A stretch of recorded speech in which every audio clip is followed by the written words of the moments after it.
I was 10 years old when my parents legally signed me over to my uncle because my dyslexia was an embarrassing financial drain compared to my twin sister's prodigy status. They completely erased me from their perfect family portrait. But years later, when they ambushed me at an elite charity gala demanding I give up my seat to the catering staff, they had no idea they were standing in a building I actually owned. Before I continue this story, let me know where you are watching from in the comments below. Hit like and subscribe if you have ever had to prove your worth to a family that threw you away. Move your purse to the coat check. This VIP table is for platinum donors, not the catering staff. The voice cut sharply through the smooth jazz drifting from the live band across the grand ballroom. I slowly looked up from my crystal glass of champagne. Standing directly over me was my mother, Vivian. She was dripping in outdated pearls and wearing a stiff emerald gown that screamed of old money aspirations. Her face was pinched in that familiar expression of absolute disdain, the exact same look she used to give me when I struggled to read the dinner menu as a child. Right behind her stood my twin sister, Chloe. Chloe looked like the quintessential golden child draped in a custom designer dress that probably cost more than a reliable used car. She was clinging tightly to the arm of her husband, Trent. Trent was a white corporate lawyer who wore his entitlement like an expensive cologne. He had the kind of smug, self-satisfied posture of a man who believed the entire world existed solely to cater to his whims. We were at the city's most exclusive tech education charity gala. The room was packed with venture capitalists, local politicians, and tech innovators. I was seated at the prime center table, perfectly positioned near the stage, surrounded by floral centerpieces that cost more than my parents' first mortgage. "Mom, I am not moving," I said, keeping my voice perfectly level. I took another slow sip of my drink, enjoying the way the bubbles danced on my tongue. My father, Jerome, pushed his way past Trent and stepped up beside my mother. He hastily adjusted his silk tie, his eyes darting frantically around the room to make sure none of his country club friends were witnessing this interaction.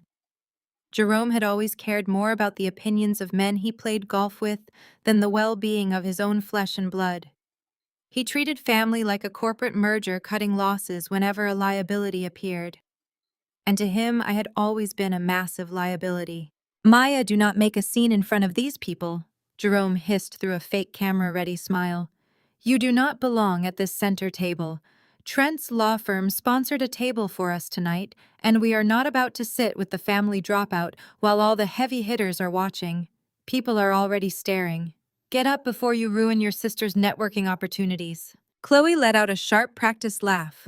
She leaned into Trent, making sure her voice carried just enough for the adjacent tables to hear. "I told you she would sneak in, Trent," Chloe said, her voice dripping with venom. She probably used a fake catering pass to get past the door staff. "You have to remember, Trent, she is the slow twin. Mom and Dad had to legally sign her over to Uncle Desmond when we were 10 years old. Her dyslexia was such an embarrassing financial drain, and my pre-med tutoring absolutely had to take priority. She just never learned how to function in polite society. It is actually sad." I did not flinch. Hearing Chloe sum up my entire childhood trauma as a casual cocktail party joke was nothing new. My parents had built their entire identity around respectability politics. They worshipped at the altar of upper-middle-class perfection. When I struggled to read a basic textbook in elementary school, they did not see a child who needed a different learning approach. They saw a defective accessory that ruined their pristine community image. So they dumped me at Uncle Desmond's dusty electronics repair shop and never looked back. Uncle Desmond was the only one who realized my brain was not broken. It was just wired for code instead of traditional text. Trent stepped forward, completely invading my personal space. He looked down at my simple, tailored black suit with a mixture of pity and amusement. He clearly thought I was way out of my depth. "Listen," Maya, Trent said, his voice slow and patronizing, the way one might speak to a confused child. "I know you are probably just here to grab some free appetizers and maybe snag a gift bag. But this table is for people who actually build the future. People with real capital." He reached into his tailored jacket, pulled out a heavy metal platinum credit card, and tossed it onto the table right next to my clutch. It landed with a loud metallic clink. Take this card. Go find the event coordinator and buy yourself an Uber back to whatever basement apartment you rent these days, Trent sneered. We have important networking to do, and your presence is a liability to my firm's image. I looked at the credit card gleaming under the crystal chandeliers. I felt a familiar, cold determination settle in my chest. For 25 years, I had allowed these people to dictate my worth. Not tonight. You really think you can buy my seat, Trent? I asked softly, maintaining direct eye contact. I am perfectly comfortable right here. Vivian gasped, clutching her pearls so tightly her knuckles turned white. You insolent, ungrateful girl! After everything this family has endured because of your failures, you still want to humiliate us in public. Jerome, do something before the mayor sees her sitting here. She is deliberately trying to sabotage Chloe's big night. Jerome puffed out his chest, stepping so close I could smell the expensive scotch on his breath. I will not ask you again, Maya. Get up and leave before I have you physically thrown out of this gala. You are an embarrassment to the family name. I slowly set my champagne flute down on the pristine white tablecloth. Instead of arguing, I simply raised 2 fingers in the air. Within seconds, the lead event coordinator, a sharply dressed woman with an earpiece and a clipboard, rushed over to our table. She looked breathless and highly alert, her eyes fixed entirely on me. Trent smirked, crossing his arms over his chest in absolute triumph. He genuinely believed he had won. Ah, excellent, Trent said to the coordinator, not even bothering to look her in the eye. This woman is refusing to vacate our sponsored area. Please escort her out through the service exit so she does not cause a disturbance in the lobby. You can charge any inconvenience fee directly to my platinum card there on the table. The event coordinator did not even glance at Trent's card. Instead, she turned her back to him completely. She bowed her head slightly and looked directly at me with profound, unmistakable respect. Mrs. Maya, I sincerely apologize for the disturbance, the coordinator said clearly, her voice carrying perfectly over the music. Should I have my security team remove these individuals from your building? Vivian's jaw actually dropped. The color completely drained from her face, leaving her looking pale and suddenly very old. Jerome stumbled back a step, bumping hard into a passing waiter and nearly knocking over a tray of expensive hors d'oeuvres. Her building, Chloe shrieked entirely, forgetting her refined, soft-spoken socialite persona. Her voice cracked, echoing loudly enough to turn several heads. What do you mean, her building? She is a high school dropout. She cannot even read properly. I stood up slowly, smoothing the front of my jacket. I towered over Chloe in my heels, and for the first time I let her see the full weight of my success. I might be dyslexic, Chloe, but I can read a commercial property deed just fine, I said, my voice ringing with absolute authority. I bought this entire hotel and conference center 3 months ago through my cybersecurity firm.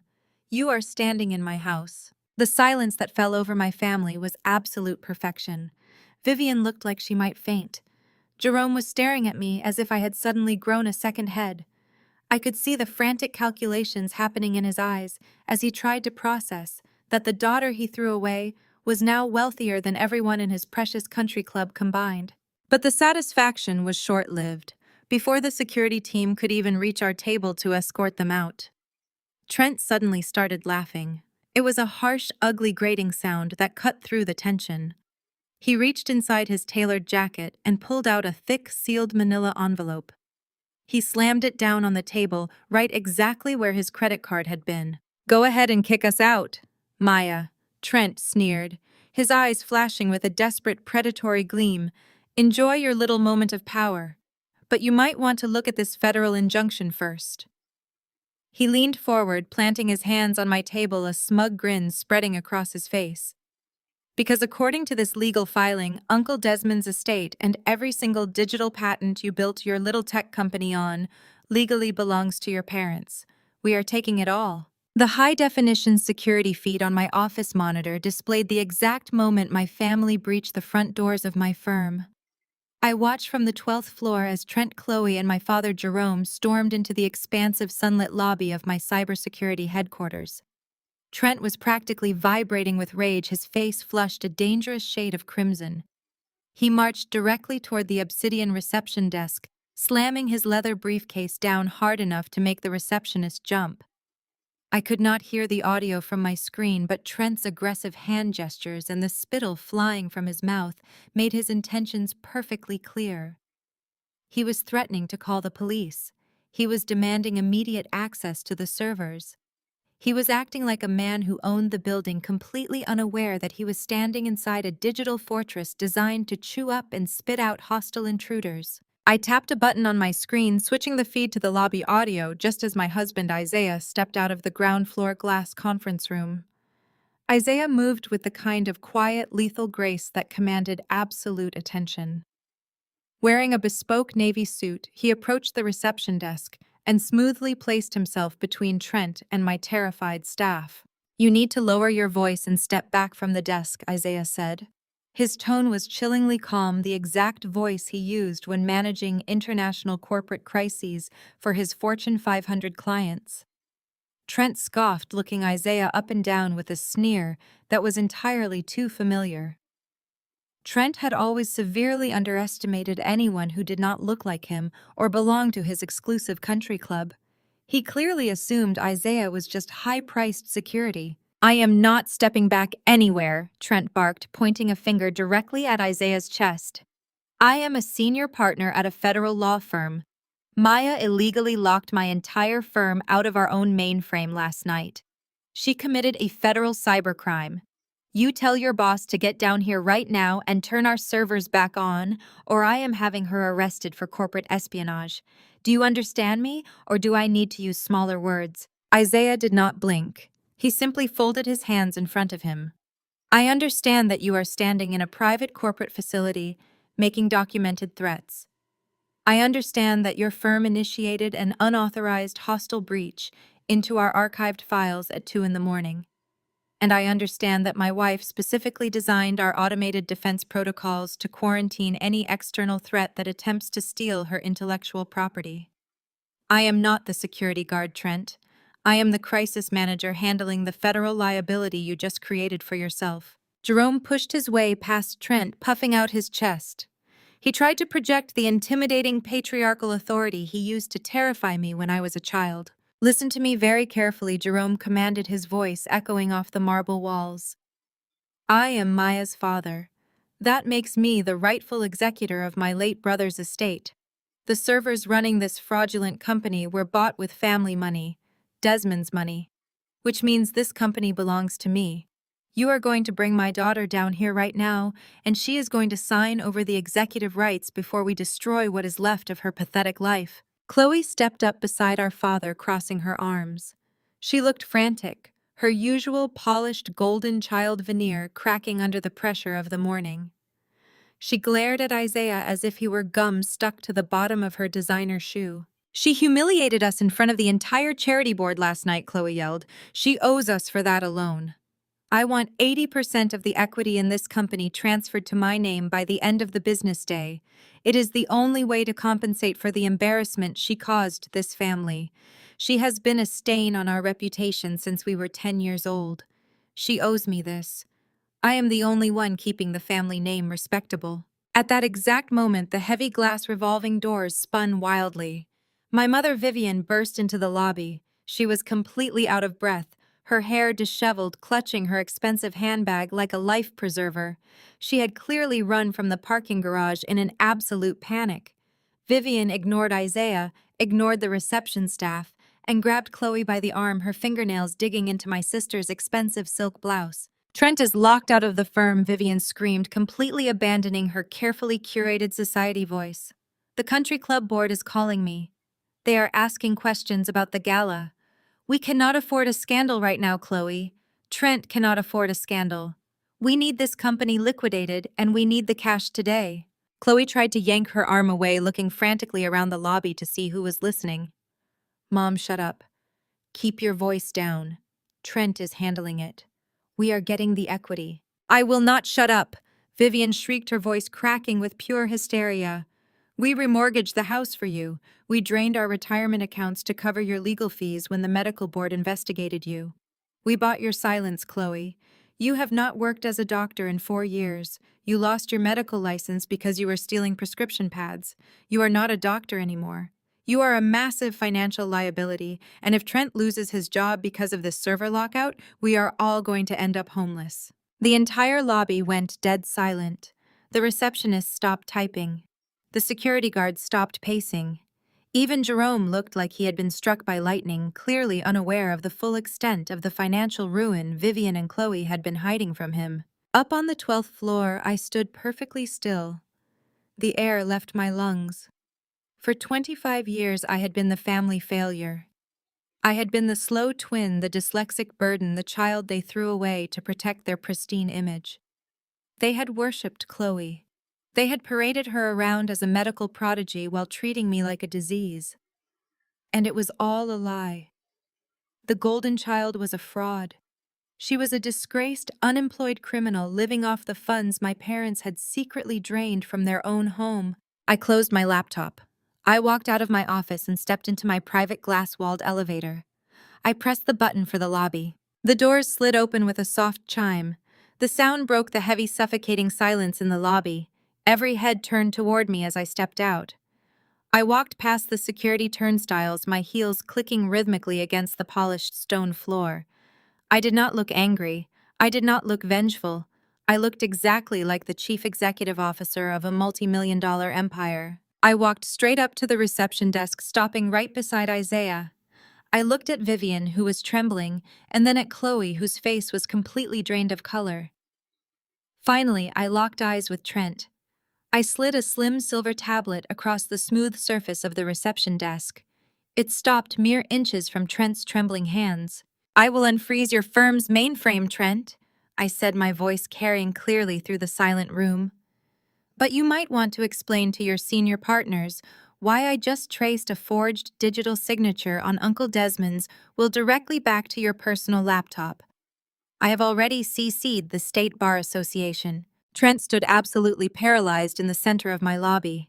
His mouth hung slightly open, the arrogant sneer completely wiped from his face. For a man who made his living bullying people with legal jargon and country club connections, the realization that he was entirely locked out of his own professional existence hit him like a physical blow.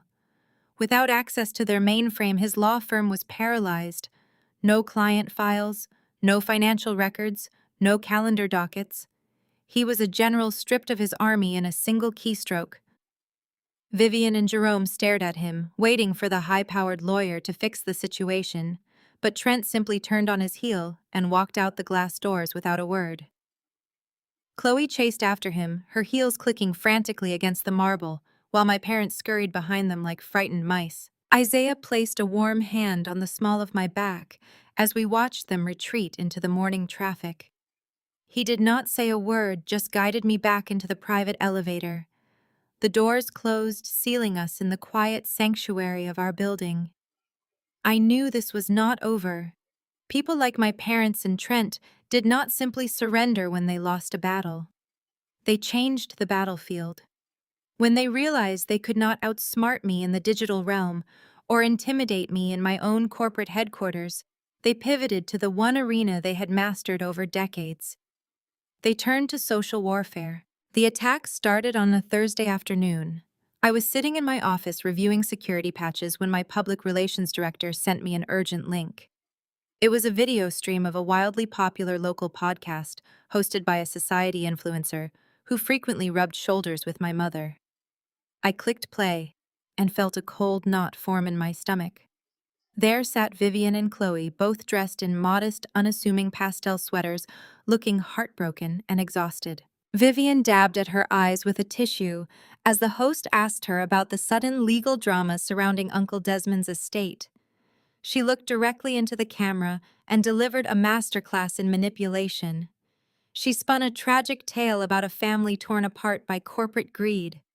She painted me not as a successful founder, but as an estranged, bitter daughter who had manipulated a dying, confused uncle into signing over the family legacy. "I sacrificed everything for my girls," Vivian cried on the broadcast, her voice trembling with perfectly calibrated emotion.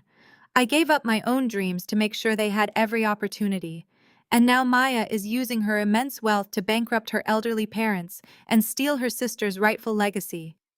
She is trying to throw us out on the street over a simple family misunderstanding. I paused the video, the sheer audacity of her lies making my blood run hot. She sacrificed everything. The phrase echoed in my mind, pulling me back to a humid June evening 17 years ago. It was the night of my high school graduation.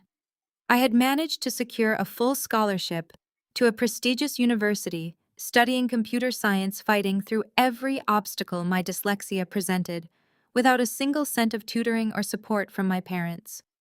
I remembered sitting in the crowded high school auditorium, wearing my cap and gown, scanning the bleachers for a familiar face. I searched the crowd for an hour. Nobody came. Not my mother, not my father, not my sister. I found out later that Vivian had rented out the main ballroom of the local country club that exact same night. She threw a massive, lavish celebration for Chloe, because Chloe had barely scraped by with a C average to get accepted into a third-tier pre-law program. Vivian spent $10,000 on ice sculptures and catered champagne for Chloe, while I took the city bus home from my own graduation, clutching my diploma in an empty apartment.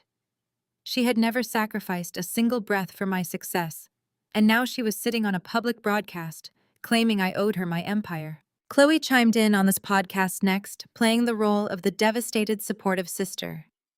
She looked down at her hands, telling the host how much she missed me, how my wealth had changed me into a ruthless corporate bully. She mentioned the GoFundMe campaign they had just launched, titled Save the Family Home from a Corporate Bully. They were literally begging the public for money to fight me in court, framing themselves as the victims of a heartless billionaire. The smear campaign was meticulously coordinated, and the damage was almost instantaneous. In the corporate world, especially for a Black female founder, public perception is fragile. You have to work twice as hard to build trust, and Trent knew exactly which societal biases to exploit. He used his country club connections and old money golf buddies to cast doubt on my stability. By Friday morning, my chief financial officer was pacing my office.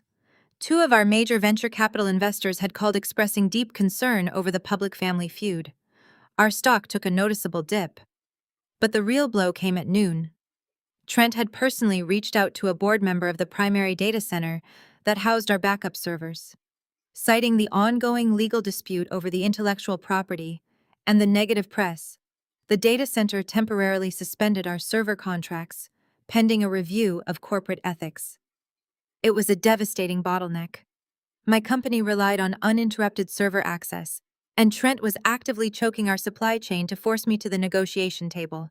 I stood by my floor-to-ceiling windows, looking out over the city skyline, feeling the immense pressure threatening to crack my composure. They were trying to starve my business to death. I picked up my phone, ready to draft a massive public relations statement, ready to release the truth about my childhood and expose their lies to the world. Before I could type a single word, the door opened and Isaiah walked in, carrying 2 cups of black coffee. He set one on my desk and gently took the phone out of my hands. He looked into my eyes, his presence a steady grounding force in the middle of the storm. "Do not release a statement," Isaiah said quietly. "Do not defend yourself against people who are currently handing you the exact rope they are going to use to hang themselves." I crossed my arms, frustration bubbling in my chest. "They suspended our backup server contracts, Isaiah. Trent is using his country club buddies to bleed my company dry. If I do not counter this podcast narrative, our investors are going to pull back before the next quarter." Isaiah shook his head, a sharp, calculating gleam in his dark eyes. "You are looking at the symptoms, Maya, but you are missing the disease. Why is Trent so desperate for cash that he would risk forging a federal document? Why is Chloe letting your mother humiliate herself on a local podcast for GoFundMe donations? This is not just about greed. This is about survival." He walked over to my secure terminal and plugged in a heavily encrypted flash drive. "I am running a backdoor financial audit on Trent's law firm and your parents' estate. I have been pulling public records, shell company filings, and offshore routing numbers for the past 48 hours. Trent thinks he is squeezing your business, but he is actually bleeding out. Just give me a little more time to connect the ledgers." Let them go on podcasts. Let them feel powerful. The higher they climb on this pedestal of lies, the harder the concrete is going to feel when we pull the floor out from under them. I took a deep breath, letting the aroma of the coffee settle my racing thoughts. Isaiah was right. Reacting emotionally to their public spectacle was exactly what they wanted. They wanted me to look erratic and defensive. I nodded slowly, stepping away from the window and moving toward the desk to review the preliminary data Isaiah had pulled. "We are going to let them talk," I agreed, feeling my resolve harden. "We are going to let them collect their little GoFundMe donations and tell their sad stories. And then we are going to bury them in their own financial ruin." Just as Isaiah opened his mouth to reply, my private cell phone chimed sharply. It was not a corporate email or an investor alert. It was a direct call from Marcus, my lead developer and closest confidant at the company. I answered it, putting it on speakerphone so Isaiah could hear. "Maya, you need to get down to the ground floor reception immediately," Marcus said.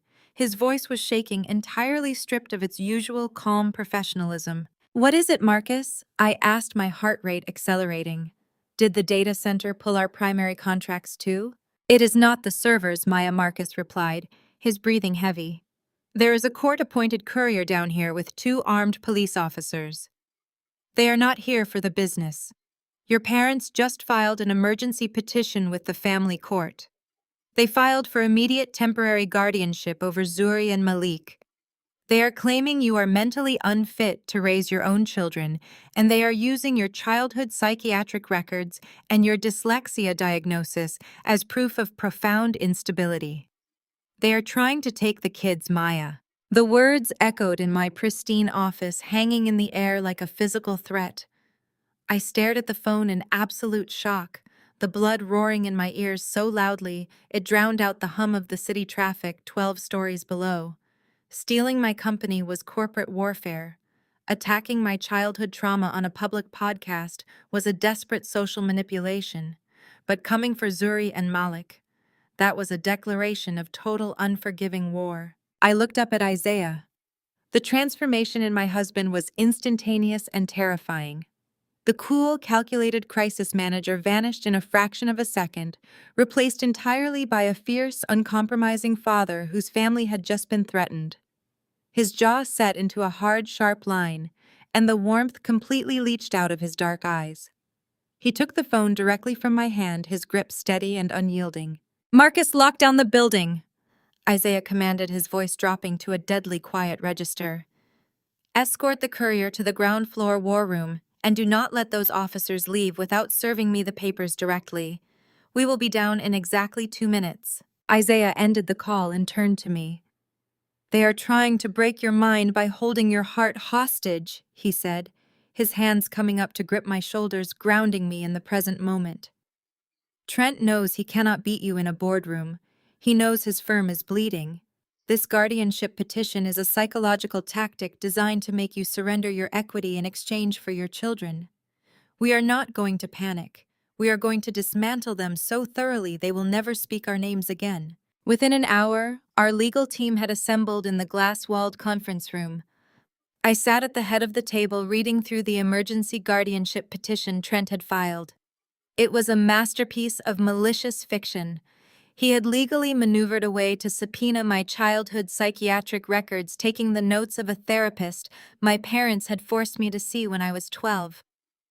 Back then, I was crying from the extreme frustration of undiagnosed dyslexia, surrounded by parents who called me stupid and lazy.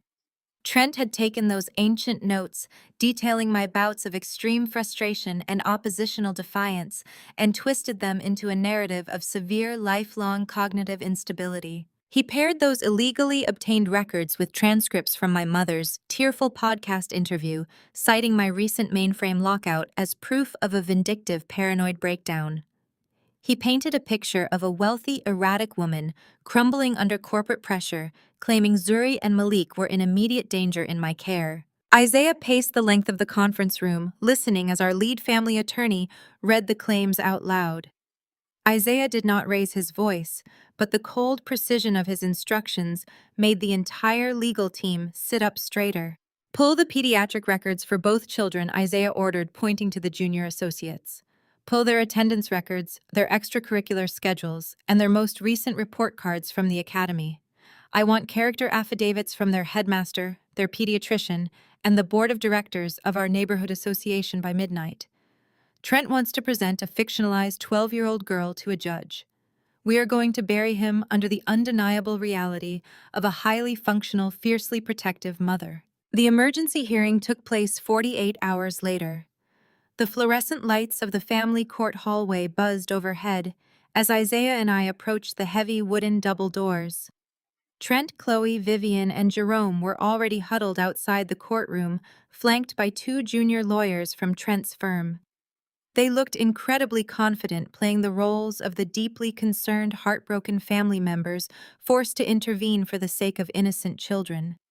Vivian actually dabbed at her eyes with a lace handkerchief when she saw us approach. Inside the courtroom, Judge Harrison, a stern woman with zero tolerance for theatrics, called the session to order. Trent immediately stepped up to the podium, launching into his heavily rehearsed opening statement. He utilized every ounce of his courtroom charisma, weaving a tragic narrative about a family trying to save two innocent children from a mother spiraling into madness. He dramatized my childhood learning disabilities, framing my dyslexia as a severe mental defect that made me unfit to make basic decisions.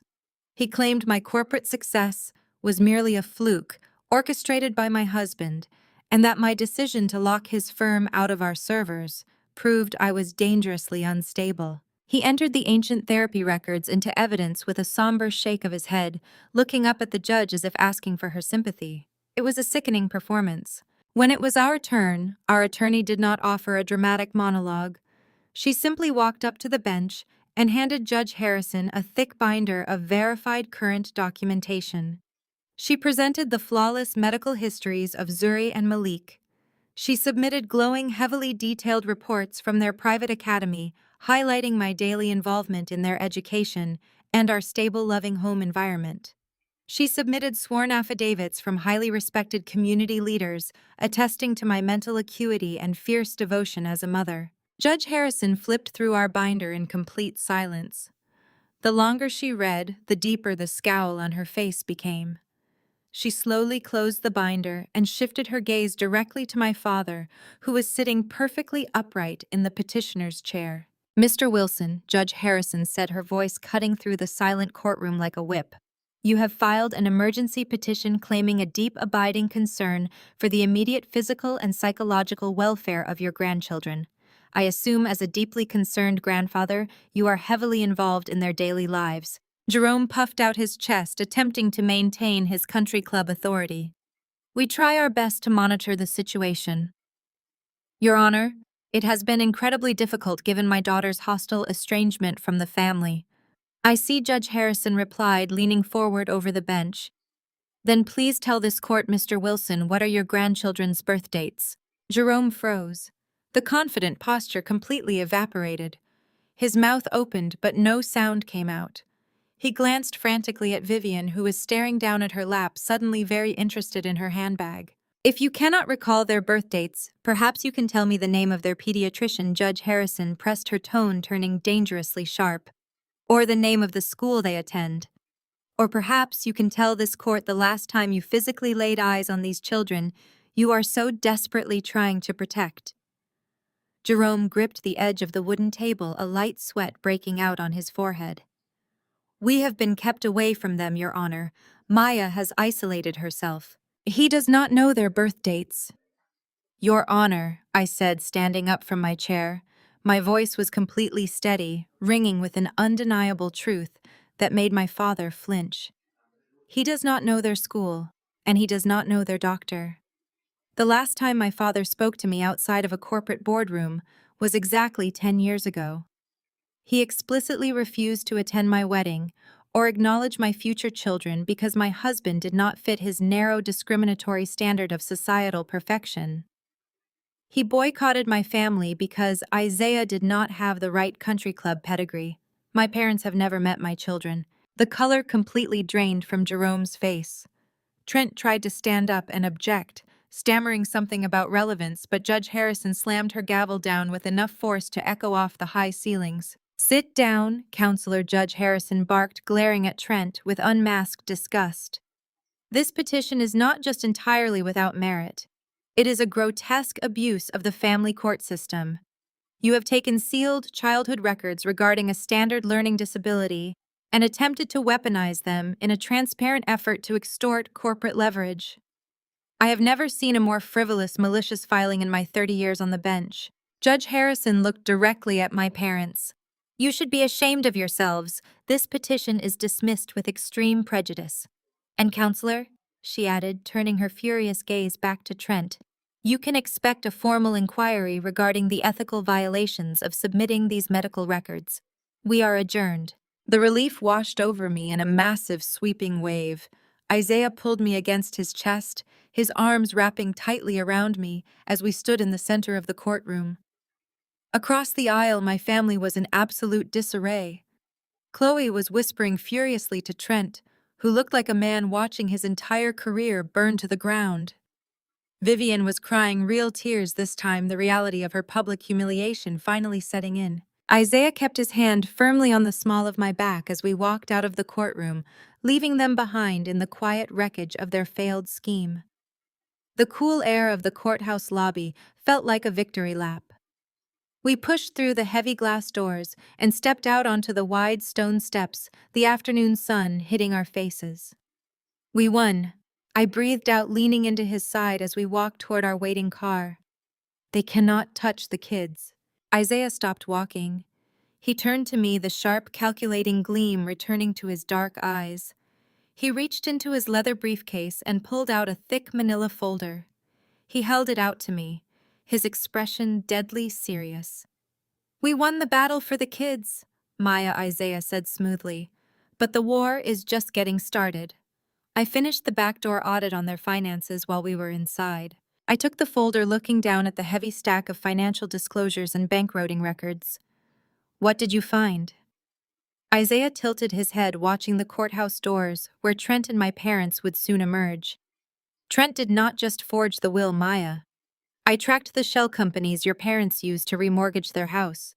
Look whose name is on the third mortgage of your parents' estate." The revelation pulled from Isaiah's backdoor financial audit painted a pathetic, desperate picture. My parents were completely broke. Trent had secretly orchestrated a third mortgage on their sprawling suburban estate, funneling the cash to keep his sinking law firm afloat, and to finance Chloe's extravagant lifestyle after she lost her medical license. They were a fragile house of cards held together by pure ego and society gossip. They had tried to steal my children to force a corporate buyout because they literally could not afford to keep the lights on in their own home. Now they were playing the victims on local podcasts, begging for charity, while attending luncheons at the most exclusive establishment in the state. I decided it was time to bring their financial reality directly into their social sanctuary. The Oakmont Country Club was a monument to old money pretension. It boasted vaulted ceilings, crystal chandeliers, and a membership waitlist that spanned decades. My mother, Vivian, worshipped this place. It was the only arena where she felt she truly mattered. Bypassing their strict security protocols was almost comically simple. Isaiah utilized a high-profile client who sat on the Oakmont Board of Directors, securing me an all-access VIP guest pass for their highly anticipated spring charity luncheon. I stepped out of my town car and walked through the manicured courtyard wearing a custom-tailored ivory suit that cost more than my parents' remaining home equity. The grand ballroom was packed with the city's elite. Women in pastel designer dresses and men in sharp blazers sipped expensive champagne and exchanged calculated pleasantries. I glided through the crowd holding a small leather clutch, absorbing the ambient chatter. It took exactly 4 minutes for the illusion of polite society to crack. I felt the sudden sharp drop in conversation before I even turned around. Vivian and Chloe were standing near a towering ice sculpture completely frozen. Vivian was clutching a mimosa glass so tightly her knuckles were white. The podcasting victims who had just spent 2 days weeping to the public about their cruel billionaire daughter were suddenly face to face with the subject of their smear campaign. Chloe recovered first. She marched across the patterned carpet, her heels digging into the floor with aggressive force. Vivian trailed right behind her, casting frantic glances at the wealthy wives she had been trying to impress. They cornered me near a display of silent auction items, their faces twisted with a mixture of panic and malice. They kept their voices pitched at a low, venomous whisper, desperate to maintain the illusion of decorum in front of the country club elite. "What are you doing here?" Chloe hissed, her eyes darting nervously toward the nearby tables. "You do not belong here, Maya. This is an exclusive event for actual members, not a networking mixer for tacky tech dropouts.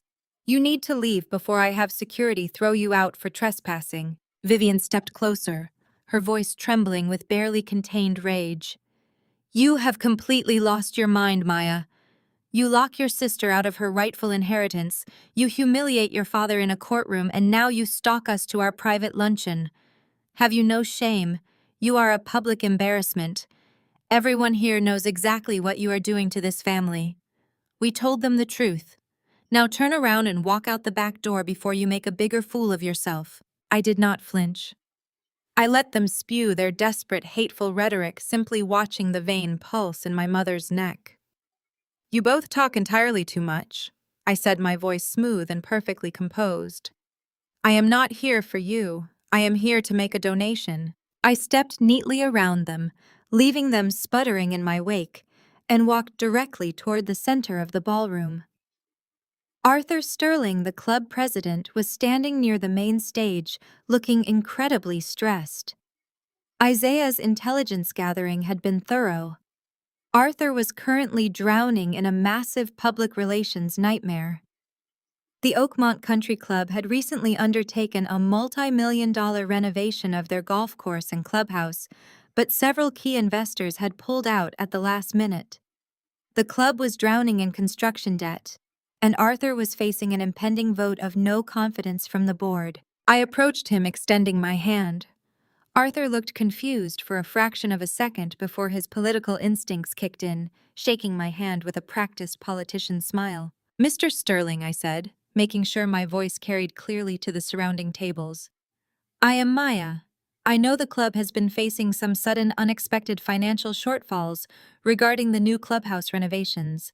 I am a strong believer in supporting historical community landmarks. I would like to clear that debt for you today." Arthur blinked, his practiced smile faltering. He let out a nervous chuckle, clearly thinking I was making a bizarre joke. "That is very generous of you, Maya, but the remaining construction debt is quite substantial. We are talking about a significant deficit." I opened my leather clutch and pulled out a heavy watermarked envelope. I handed it directly to him. "I am fully aware of the exact figure, Mr. Sterling. Consider the debt cleared. This is a cashier's check covering the entire remaining balance. I only ask that it be recorded as a charitable donation for the upcoming fiscal year." Arthur slowly opened the envelope. He stared at the certified bank draft. The color drained from his face, replaced instantly by a flush of absolute staggering shock. He looked from the check to me, his mouth opening and closing in disbelief.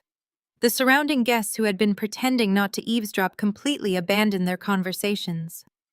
Word spread through the ballroom like wildfire.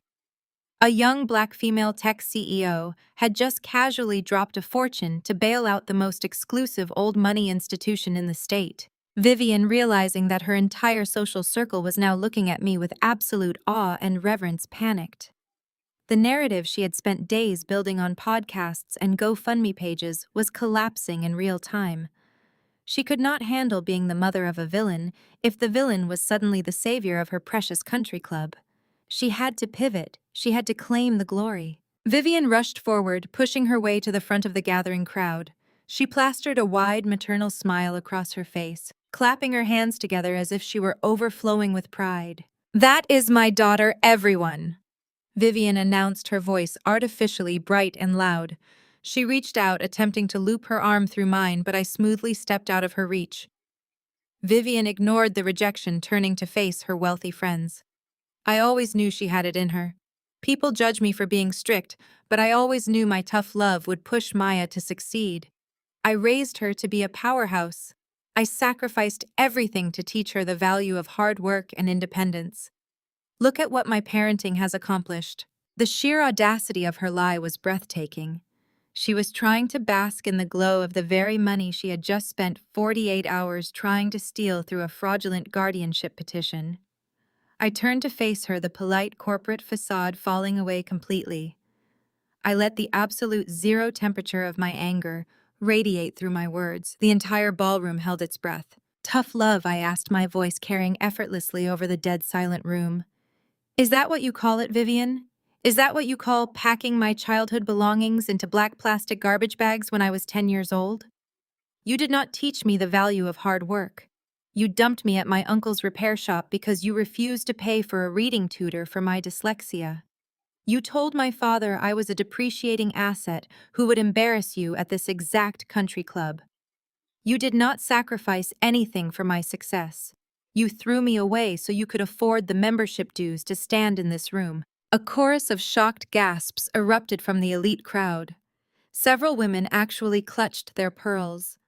Vivian's fake smile shattered into a million pieces. Her face turned an ashen, sickly gray.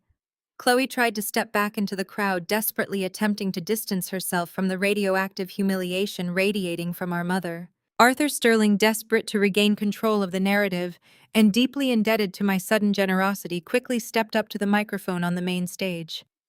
He tapped the mic, the sharp feedback echoing through the speakers. "Ladies and gentlemen," Arthur announced, his voice trembling slightly, "we have just witnessed an unprecedented act of generosity. Please join me in officially thanking Maya for her incredible contribution to the Oakmont legacy." A smattering of applause broke out, hesitant at first, then growing louder as the reality of the bailout set in. I walked up the short stairs to the stage and stood beside Arthur. I looked out over the crowd, spotting Trent pushing his way through the heavy oak doors at the back of the room. He had arrived late to join his disgraced wife, completely unaware of the ambush he was walking into. "Thank you, Arthur," I said, leaning smoothly into the microphone. "I am thrilled to help preserve this beautiful establishment. In the spirit of financial transparency, which I know this club values above all else, I asked your technical team to project the updated donor recognition list on the main screen behind us." Arthur beamed, gesturing toward the massive projector screen descending from the vaulted ceiling.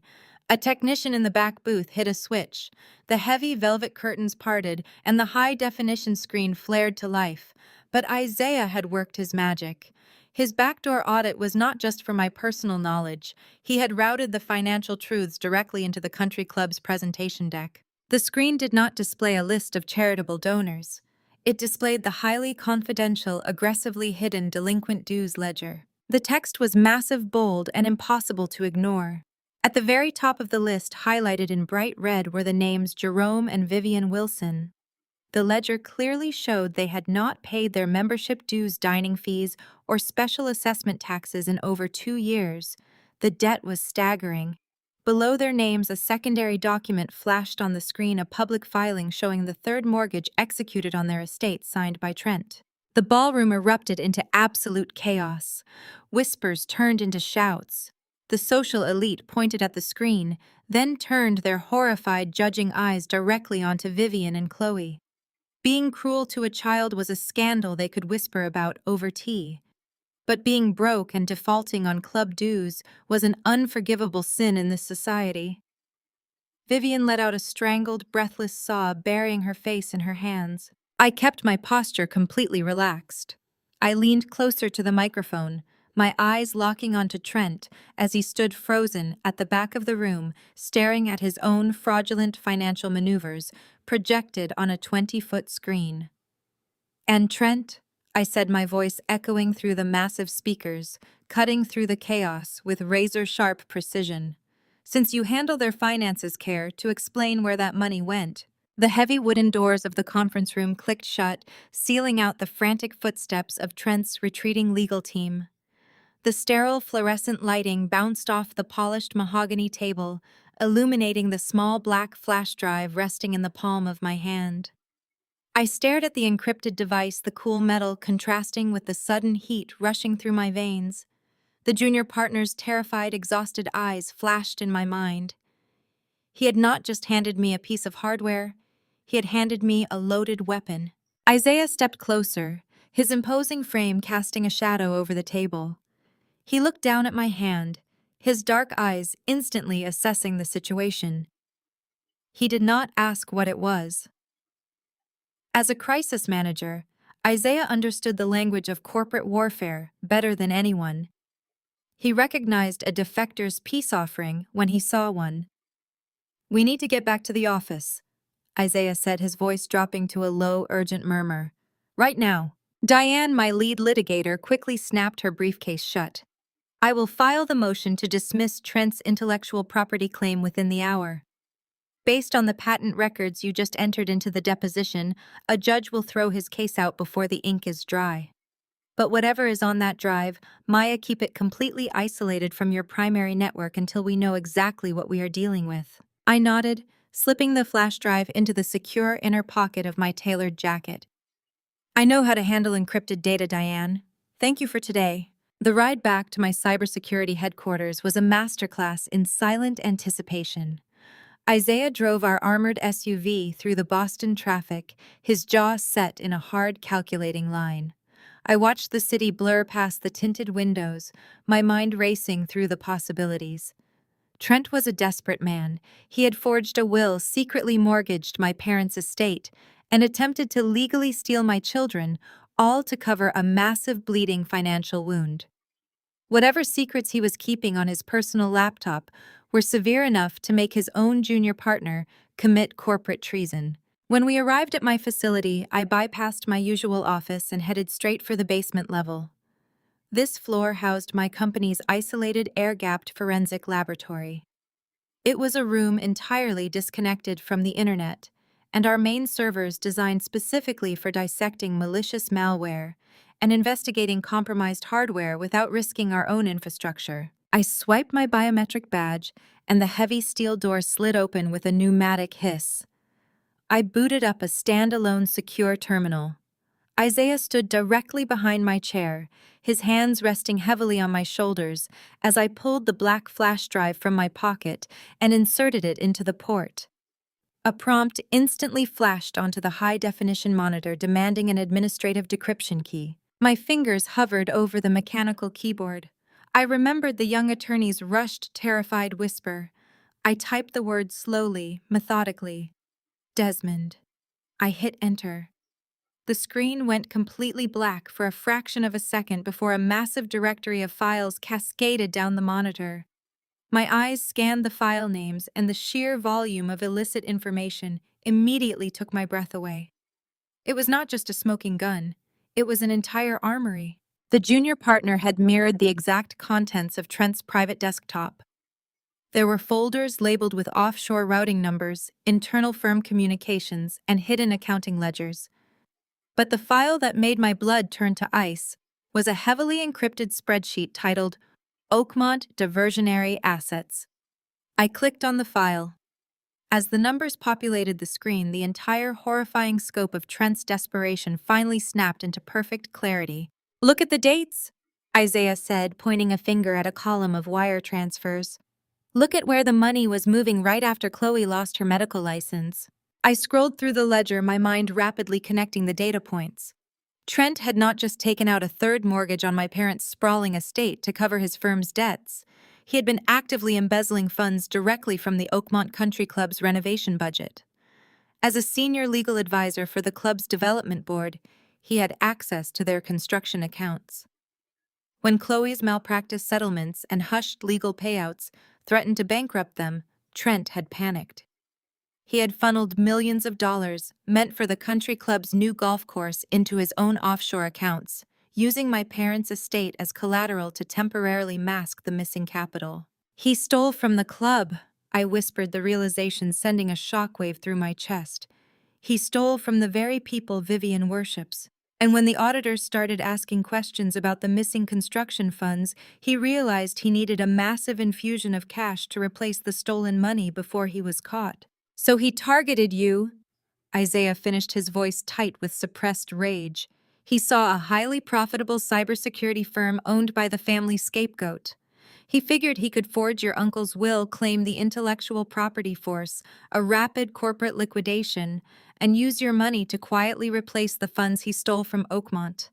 He was trying to drain your life's work to save himself from federal prison. The sheer monumental arrogance of it was staggering. Trent believed that because I was dyslexic, because I was the discarded daughter, I would be an easy mark.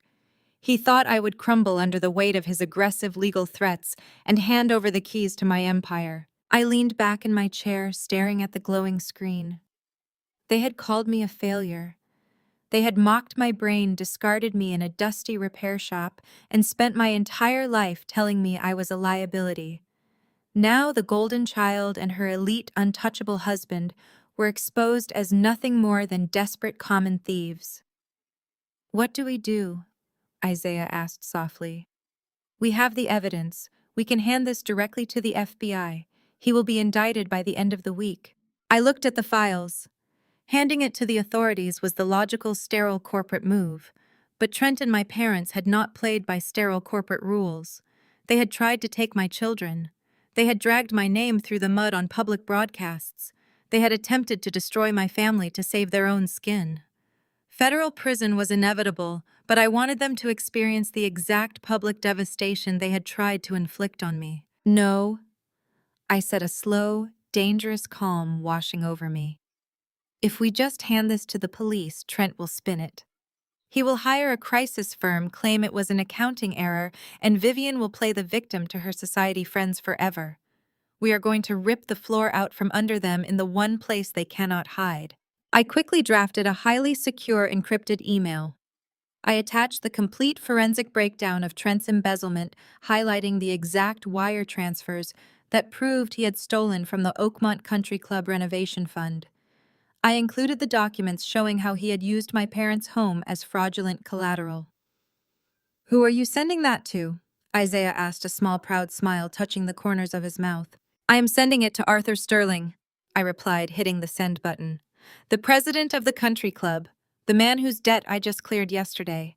I think the board of directors deserves to know exactly who caused their financial crisis." I did not stop there. I forwarded the identical forensic package to the senior founding partners at Trent's law firm, attaching a note from my legal team indicating that we were aware of the fraudulent will and the embezzlement, and suggesting they audit their own internal accounts immediately. Finally, I sent the entire dossier directly to the State Bar Association Ethics Committee. I closed the terminal and ejected the flash drive. The trap was set, the evidence was undeniable, and the detonation was entirely out of their control. By the time I walked out of the basement laboratory, my phone was already lighting up. The fallout was instantaneous.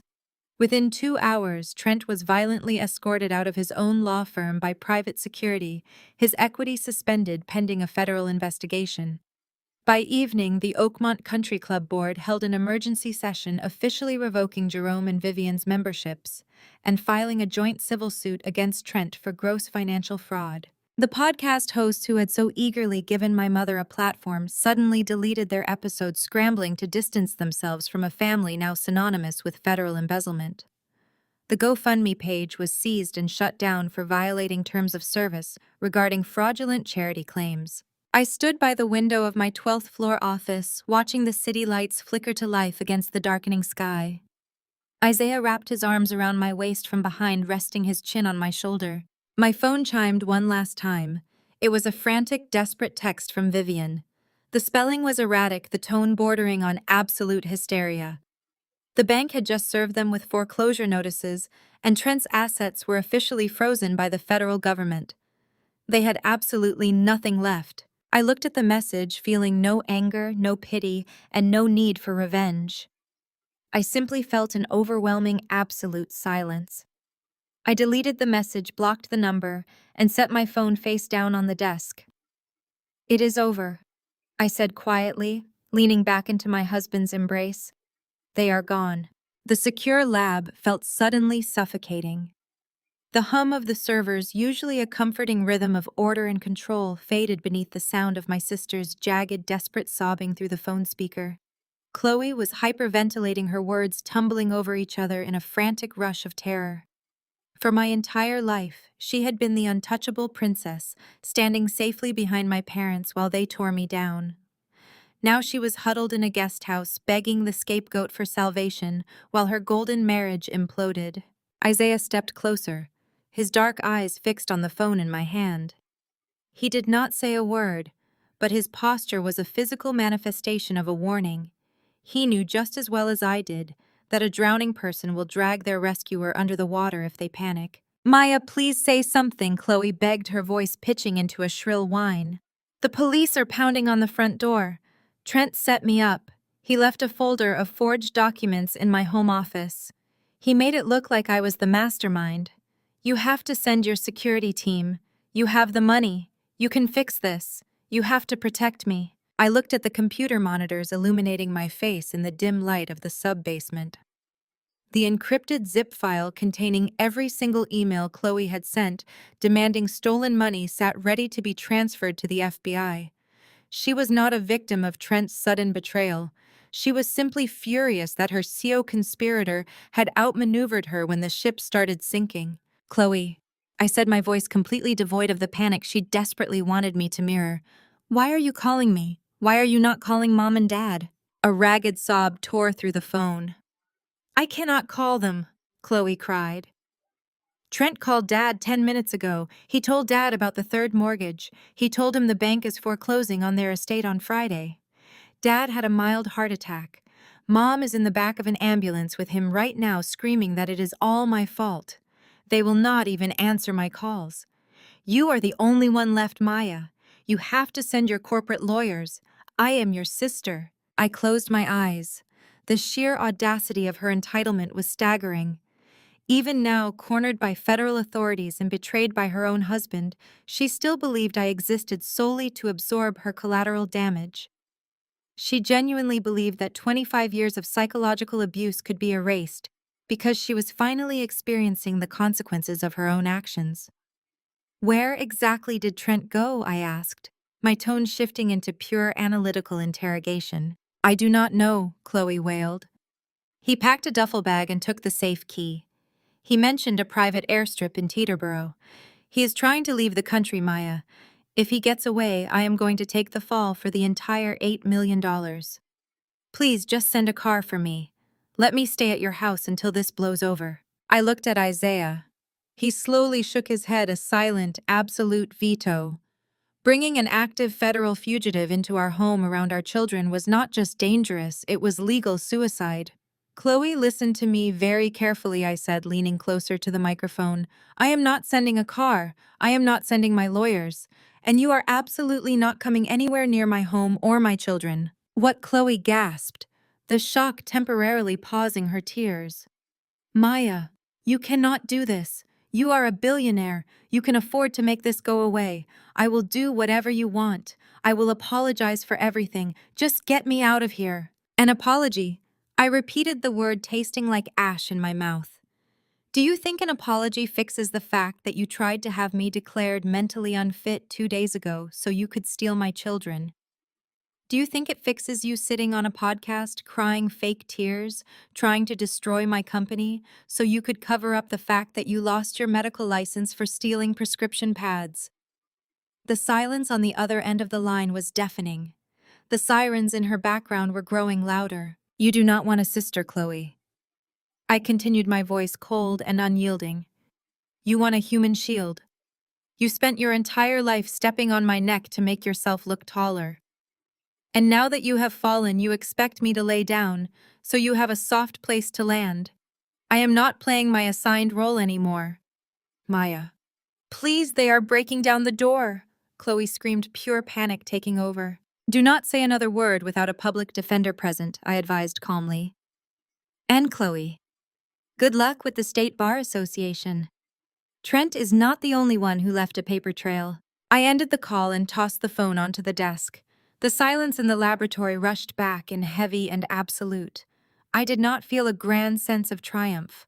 I did not feel the joyous vindication I had always assumed would come when my family finally faced their reckoning.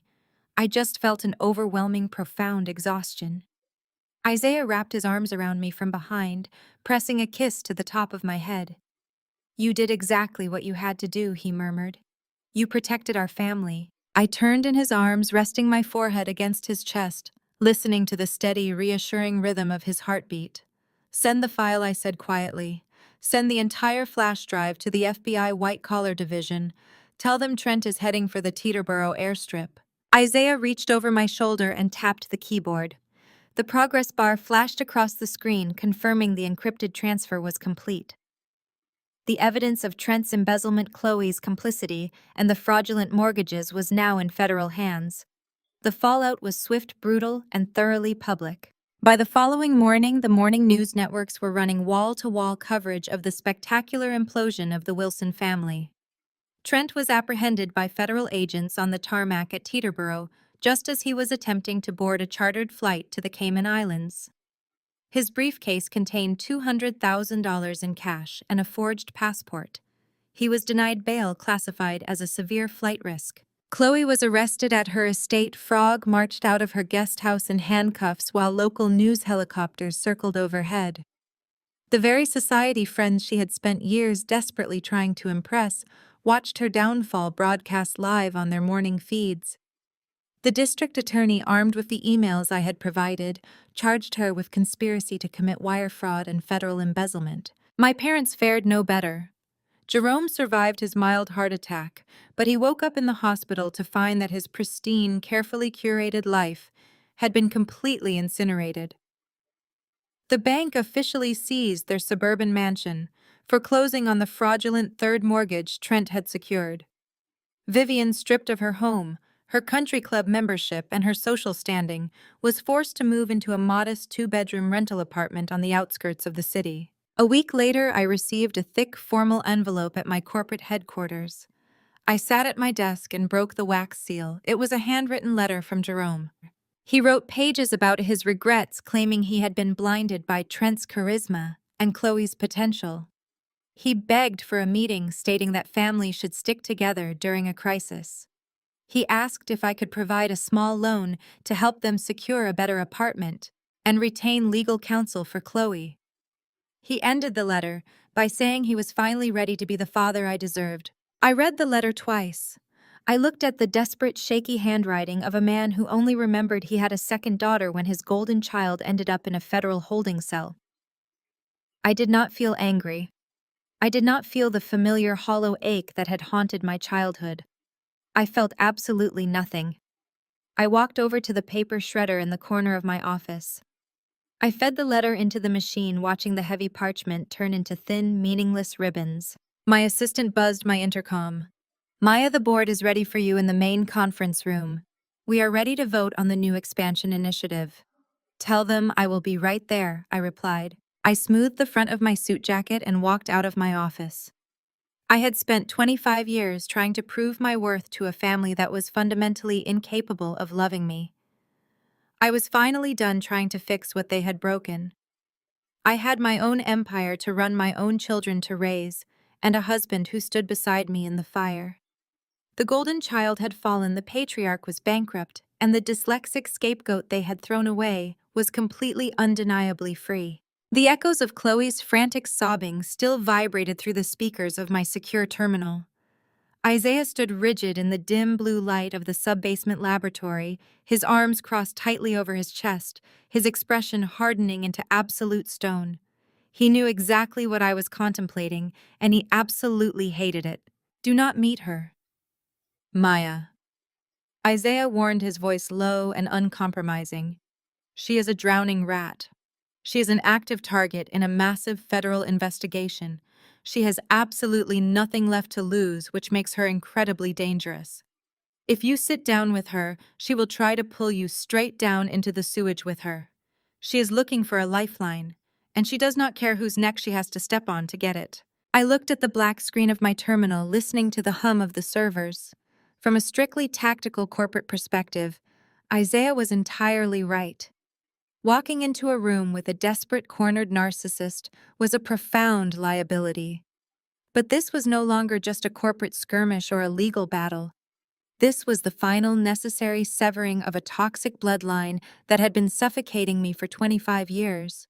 I needed to look my sister in the eye and watch her lifelong delusion shatter completely. I am going, I said quietly, standing up and grabbing my wool coat from the back of the chair. I will pick the venue.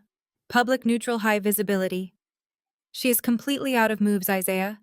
I just need to see her play her final hand. I chose a hyper-modern glass-walled coffee shop right in the center of the financial district. It was populated entirely by corporate executives, venture capitalists, and sharp-suited attorneys grabbing their mid-morning espresso. There were no dark corners. There was nowhere to hide, no shadows for Chloe to use for a private dramatic breakdown. I arrived 20 minutes early, claiming a small marble table perfectly positioned under a prominent ceiling security camera. I ordered a black coffee and waited, keeping my posture completely relaxed. Chloe arrived exactly at 10 o'clock. The sight of her was almost jarring. My sister, a woman who usually refused to check her mail without a professional blowout, and designer heels looked completely dismantled. Her blonde hair was pulled back into a messy, uneven knot at the nape of her neck. She wore oversized black sunglasses, a faded cashmere sweater, and generic athletic leggings.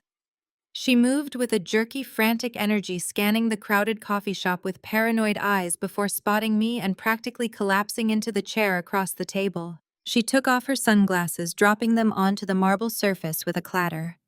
Her eyes were red and severely swollen, the skin underneath them bruised with deep purple exhaustion. For a split second, the little girl inside me felt a phantom pang of sympathy. Then Chloe opened her mouth and the illusion vanished entirely. "You have to give me $1 million!" Chloe whispered, leaning across the small table, her voice trembling with manufactured hysteria. "Maya, please, you have the cash liquidity. I need a retainer for a top-tier federal defense attorney. Trent completely locked me out of all our offshore accounts. He drained the domestic trust before the feds moved in. He left me with absolutely nothing to fight this indictment." I took a slow sip of my coffee, watching her performance with clinical detachment. She was incredibly good at this.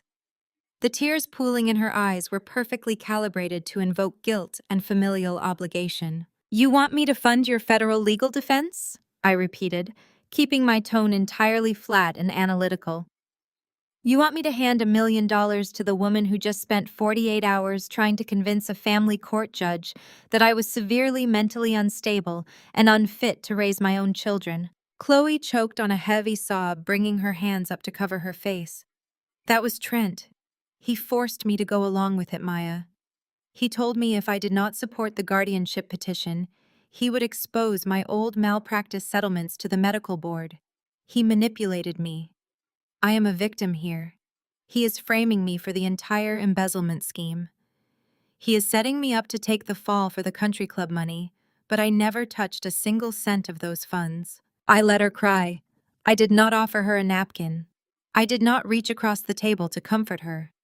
I just sat there analyzing the subtle mechanical shifts in her desperation.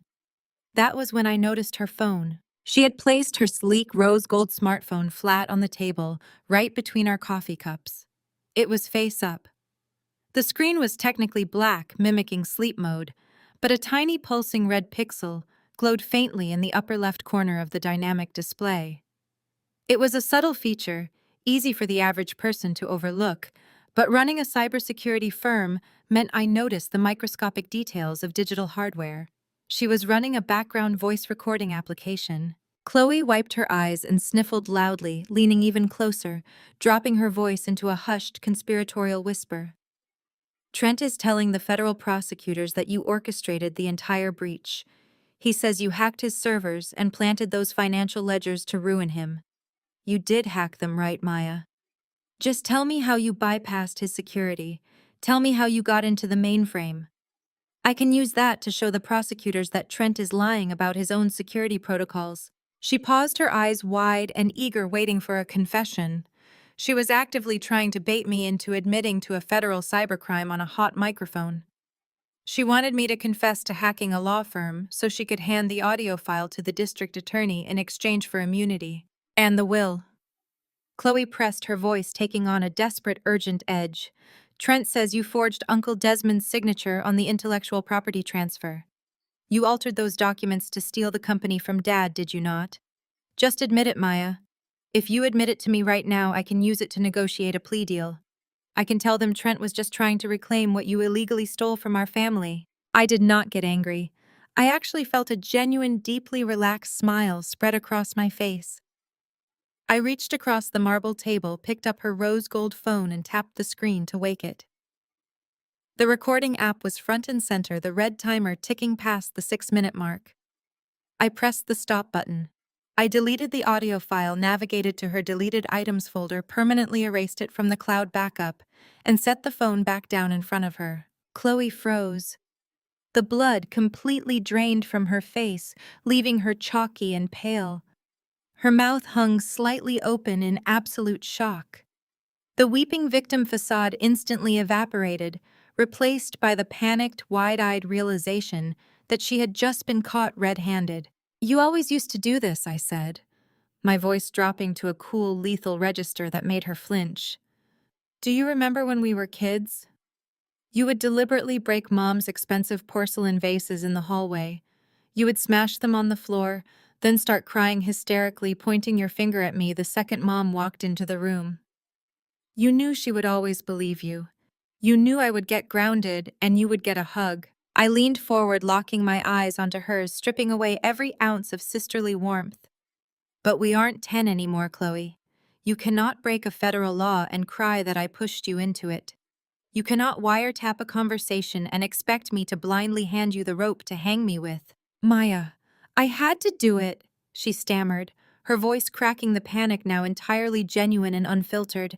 "The prosecutors are threatening me with 20 years in a federal penitentiary. I needed leverage. I needed something to trade them so they would let me go." "You are not a victim," I said, my words slicing through her pathetic excuses. "I read the encrypted emails you sent to Trent. I read the messages where you actively demanded he pull more cash from the Oakmont accounts to cover your luxury car leases and your designer debts. You knew exactly where that money was coming from. You were not a passive beneficiary. You were a co-conspirator. You are a federal criminal." Chloe shook her head frantically, tears spilling down her cheeks, smearing her remaining mascara. "You cannot prove anything, Maya. The emails are entirely circumstantial. Trent handled all the paperwork. He forged everything himself. I never signed a single fraudulent document. They cannot tie me to the physical theft." I opened my structured leather tote bag. I did not pull out a legal brief or a stack of printed financial ledgers. I pulled out a single high-gloss photograph and slid it face down across the marble table toward her. "Uncle Desmond was a paranoid genius," I said quietly, watching her hands tremble as they hovered over the photo. "He spent his entire professional life building hyper-secure servers for military contractors. Did you really think a man who lived and breathed security protocol did not have hidden cameras covering every single inch of his private study?" Chloe slowly turned the photograph over. It was a crystal-clear 4K resolution still frame. The angle was captured from a tiny lens embedded in the crown molding of Desmond's ceiling. The image showed Chloe sitting directly at Desmond's heavy oak desk. She was holding a silver fountain pen, her face perfectly illuminated by the desk lamp, meticulously forging Desmond's signature onto the fake will Trent had drafted. The digital timestamp glowing in the bottom corner matched the exact night of my uncle's death. A sharp, strangled gasp escaped Chloe's throat. She dropped the photograph onto the table as if the glossy paper was burning her skin. Her hands flew to her mouth, her eyes wide with absolute, unadulterated terror as she stared at the undeniable proof of her own felony. "I have the entire digital video file," I stated, my voice completely devoid of mercy.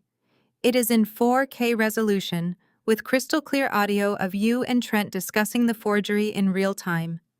You have 24 hours to tell Mom and Dad the absolute truth about everything you have done.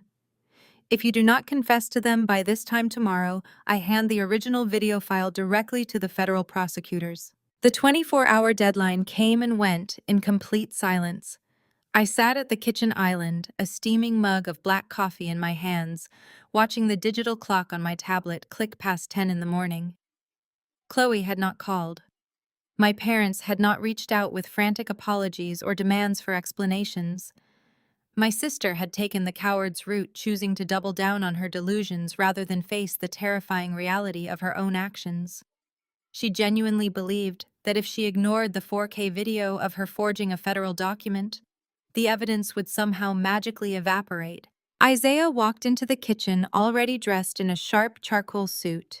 He poured himself a cup of coffee and leaned against the granite counter watching me. He did not need to ask if Chloe had confessed. The absolute quiet of the house was answer enough. We both knew what was coming next. People like my family did not retreat when they were cornered. They escalated. Exactly 12 minutes later, my private cell phone chimed with a sharp, distinct alert. It was a notification from the primary smart gate at the edge of our estate. I tapped the screen, bringing up the high-definition security feed from the perimeter cameras. I stared at the live video, letting out a short, humorless laugh. They had not just escalated, they had orchestrated a circus. Standing outside the heavy wrought iron gates of my property were Vivian, Jerome, Chloe, and Trent. But they were not alone. Parked illegally on the shoulder of the private access road was a brightly painted news van belonging to a prominent local television station.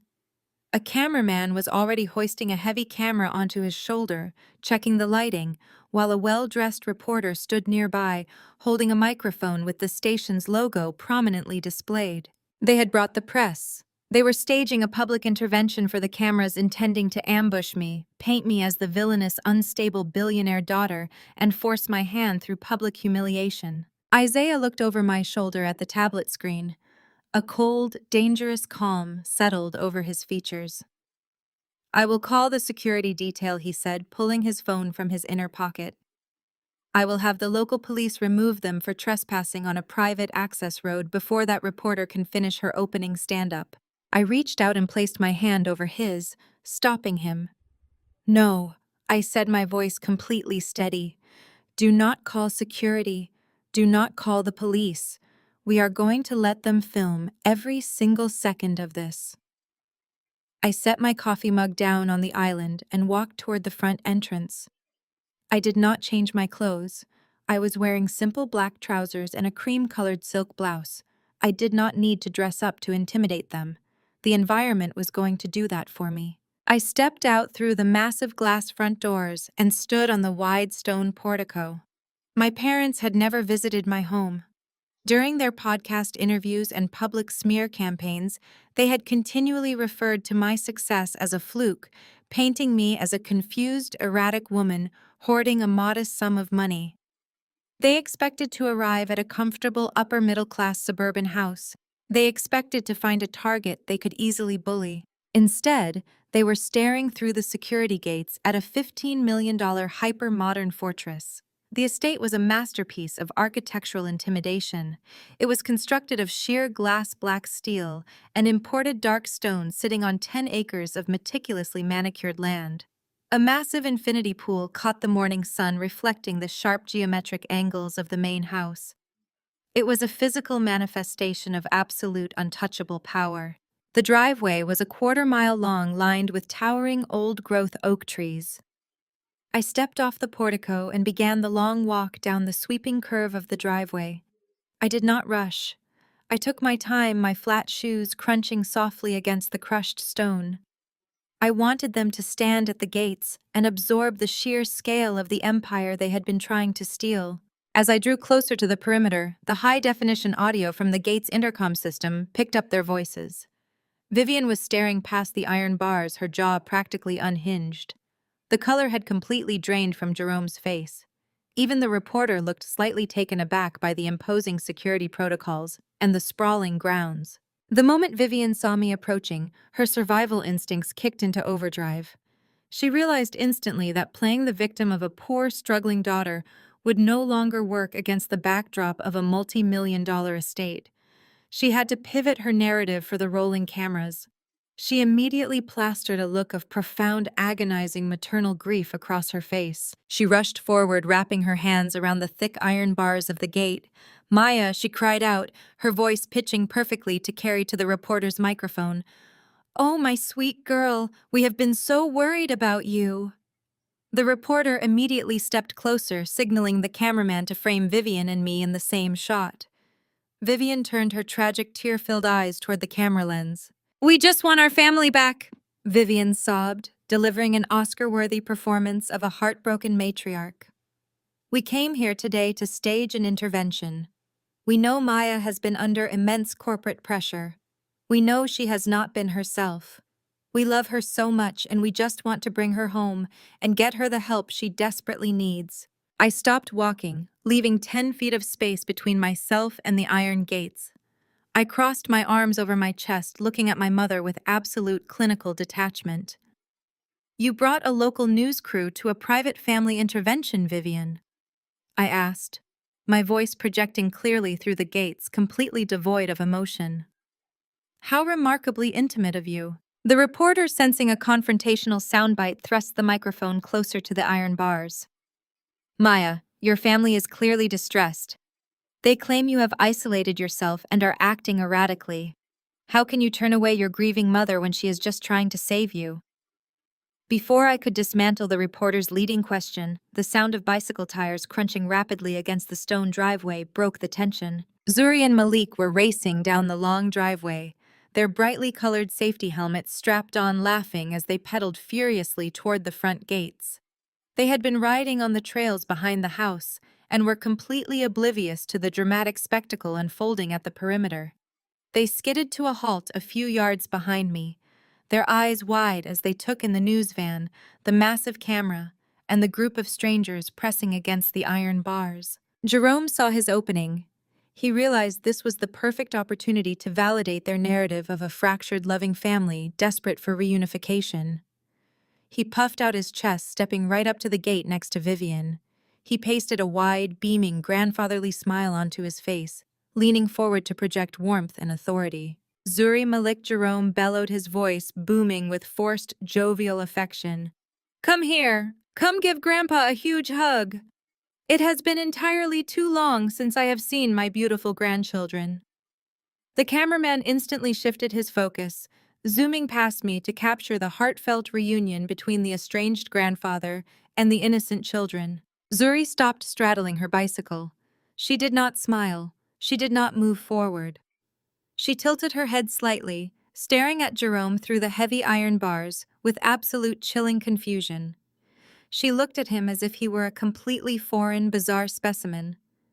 Malik pulled up behind her, mirroring her exact expression of blank bewilderment. Zuri looked from Jerome to the news camera and then back to Jerome. Her voice was clear, innocent, and devastatingly loud. "My only grandpa was Grandpa Desmond," Zuri said, her brow furrowed in genuine perplexity. "I do not know you." The silence that fell over the driveway was absolute. It was a thick, suffocating vacuum of sound. The reporter lowered the microphone slightly, her mouth falling open. The cameraman caught the entire exchange, the lens locked directly on Jerome's face. The forced, jovial smile instantly melted off Jerome's face, replaced by a dark, mottled red flush of ultimate humiliation.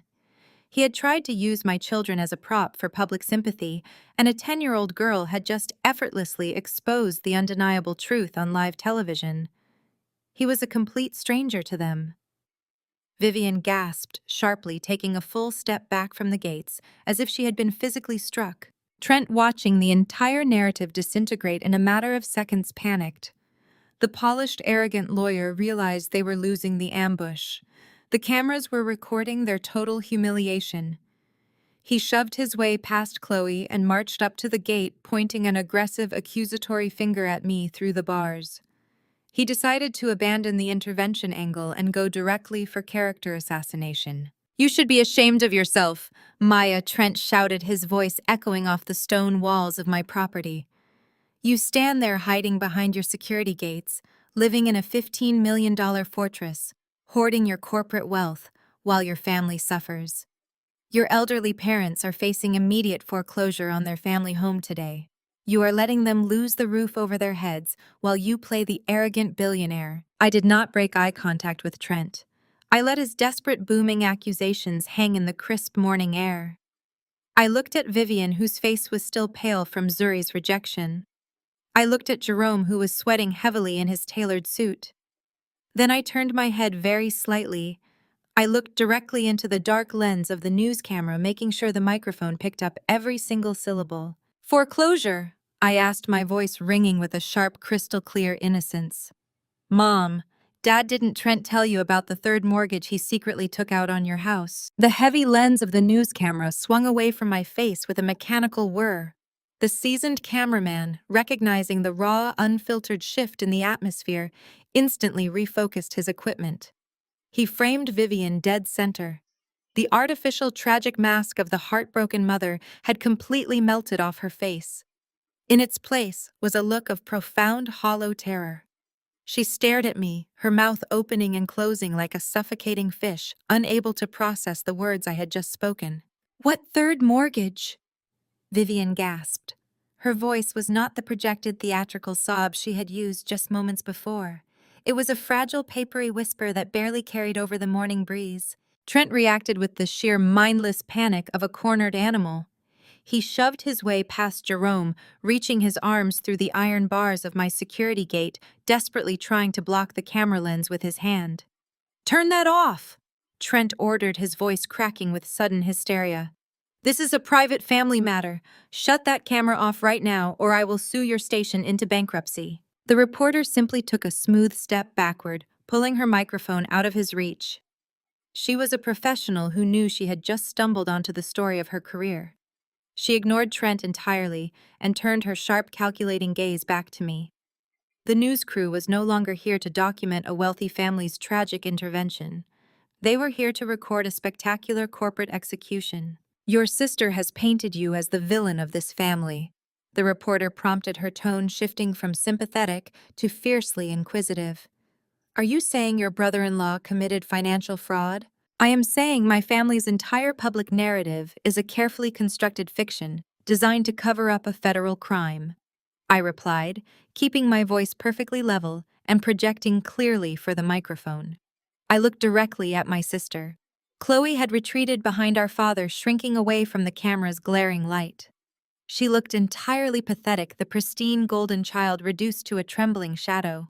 "Chloe," I said, my voice echoing in the quiet courtyard, "why do you not tell the nice reporter what you have been doing for the last 4 years? Why do you not explain why you are no longer practicing medicine?" Chloe let out a whimpering sound, shaking her head frantically. "My sister has not been a doctor for 4 years," I announced to the camera. "She lost her medical license after a severe malpractice suit and a quiet investigation into stolen prescription pads. She was stripped of her credentials and permanently barred from treating patients. But stepping down from her pedestal meant giving up the country club luncheons, the designer wardrobes, and the luxury cars. She refused to downgrade her lifestyle. She demanded that her husband maintain the illusion of their immense wealth at all costs." Vivian turned slowly to look at her golden child. The shock on my mother's face was absolute. For decades, Chloe had been the measuring stick used to beat me down. Chloe was the brilliant doctor, the perfect daughter, the ultimate success story. Hearing that the entire foundation of Chloe's life was a disgraceful lie seemed to physically break something inside my mother. "Chloe, is this true?" Vivian demanded, grabbing her daughter's arm. "Did you lose your license?" Chloe jerked her arm away, refusing to make eye contact with the woman who had spent a lifetime worshipping her. "But maintaining a millionaire's lifestyle on a single failing lawyer's salary is mathematically impossible." I continued, relentlessly stepping closer to the gate. I locked my eyes onto Trent, who was sweating so profusely his designer shirt collar was soaked. Trent realized he was drowning in debt, so he decided to dip into his own firm's accounts. Over the past 2 years, Trent embezzled $5 million from his own clients. He drained their escrow accounts to pay for his wife's shopping sprees and his own bad investments. The reporter let out an audible gasp, signaling her cameraman to make sure he was capturing Trent's horrified, sweating face. This was no longer just local gossip. This was a massive federal crime being exposed on live television. When the firm's internal auditors started asking questions about the missing capital, Trent needed a massive infusion of cash to replace the stolen money. I said, my voice ringing with total authority. He needed millions, and he needed it instantly, so he looked for a piggy bank. He used his position as the family's trusted financial advisor to secretly leverage his in-laws' assets. He forged Jerome and Vivian's signatures on loan documents and took out a massive third mortgage on their estate. He stole the roof from over their heads to save himself from federal prison. The reality of my words slammed into Jerome like a freight train. The arrogant, untouchable patriarch suddenly realized that he was entirely bankrupt. The sprawling suburban mansion he used to project his superiority was gone. His legacy was completely eradicated. But instead of turning his rage on the man who had actually robbed him, Jerome reverted to his oldest, most ingrained habit. He attacked me. "Shut your mouth!" Jerome bellowed, his face turning a dangerous mottled purple. He shoved Trent aside and gripped the iron gates, glaring at me with raw, unfiltered hatred. He could not accept that the daughter he had discarded was holding all the cards. He needed to reassert his dominance even as his world collapsed around him. "Do not listen to a single word she says," Jerome yelled to the reporter, pointing a shaking finger at me. "She is a liar. She has always been a jealous, spiteful liar. She is making up these ridiculous stories to humiliate her sister. Maya has always been too slow to understand basic finances. She is completely unstable. She could not even read a textbook properly when she was a child, and now she expects us to believe she uncovered a massive corporate conspiracy. She is an idiot making up fantasies." I stood perfectly still, letting his venom wash over me. 10 years ago, those words would have crushed me. They would have sent me spiraling into a deep, dark well of self-doubt. But today, standing on the driveway of a $15 million estate I bought with cash, his insults were utterly meaningless. They were the pathetic death rattles of a powerless man. I reached into the inner pocket of my silk blouse. "I might have been dyslexic, Dad, but I can read a bank statement perfectly fine," I replied, my voice cutting through his shouting with icy precision. I pulled out a thick, neatly folded stack of printed documents. These were the highly encrypted escrow ledgers and fraudulent mortgage contracts Isaiah and I had pulled from the flash drive.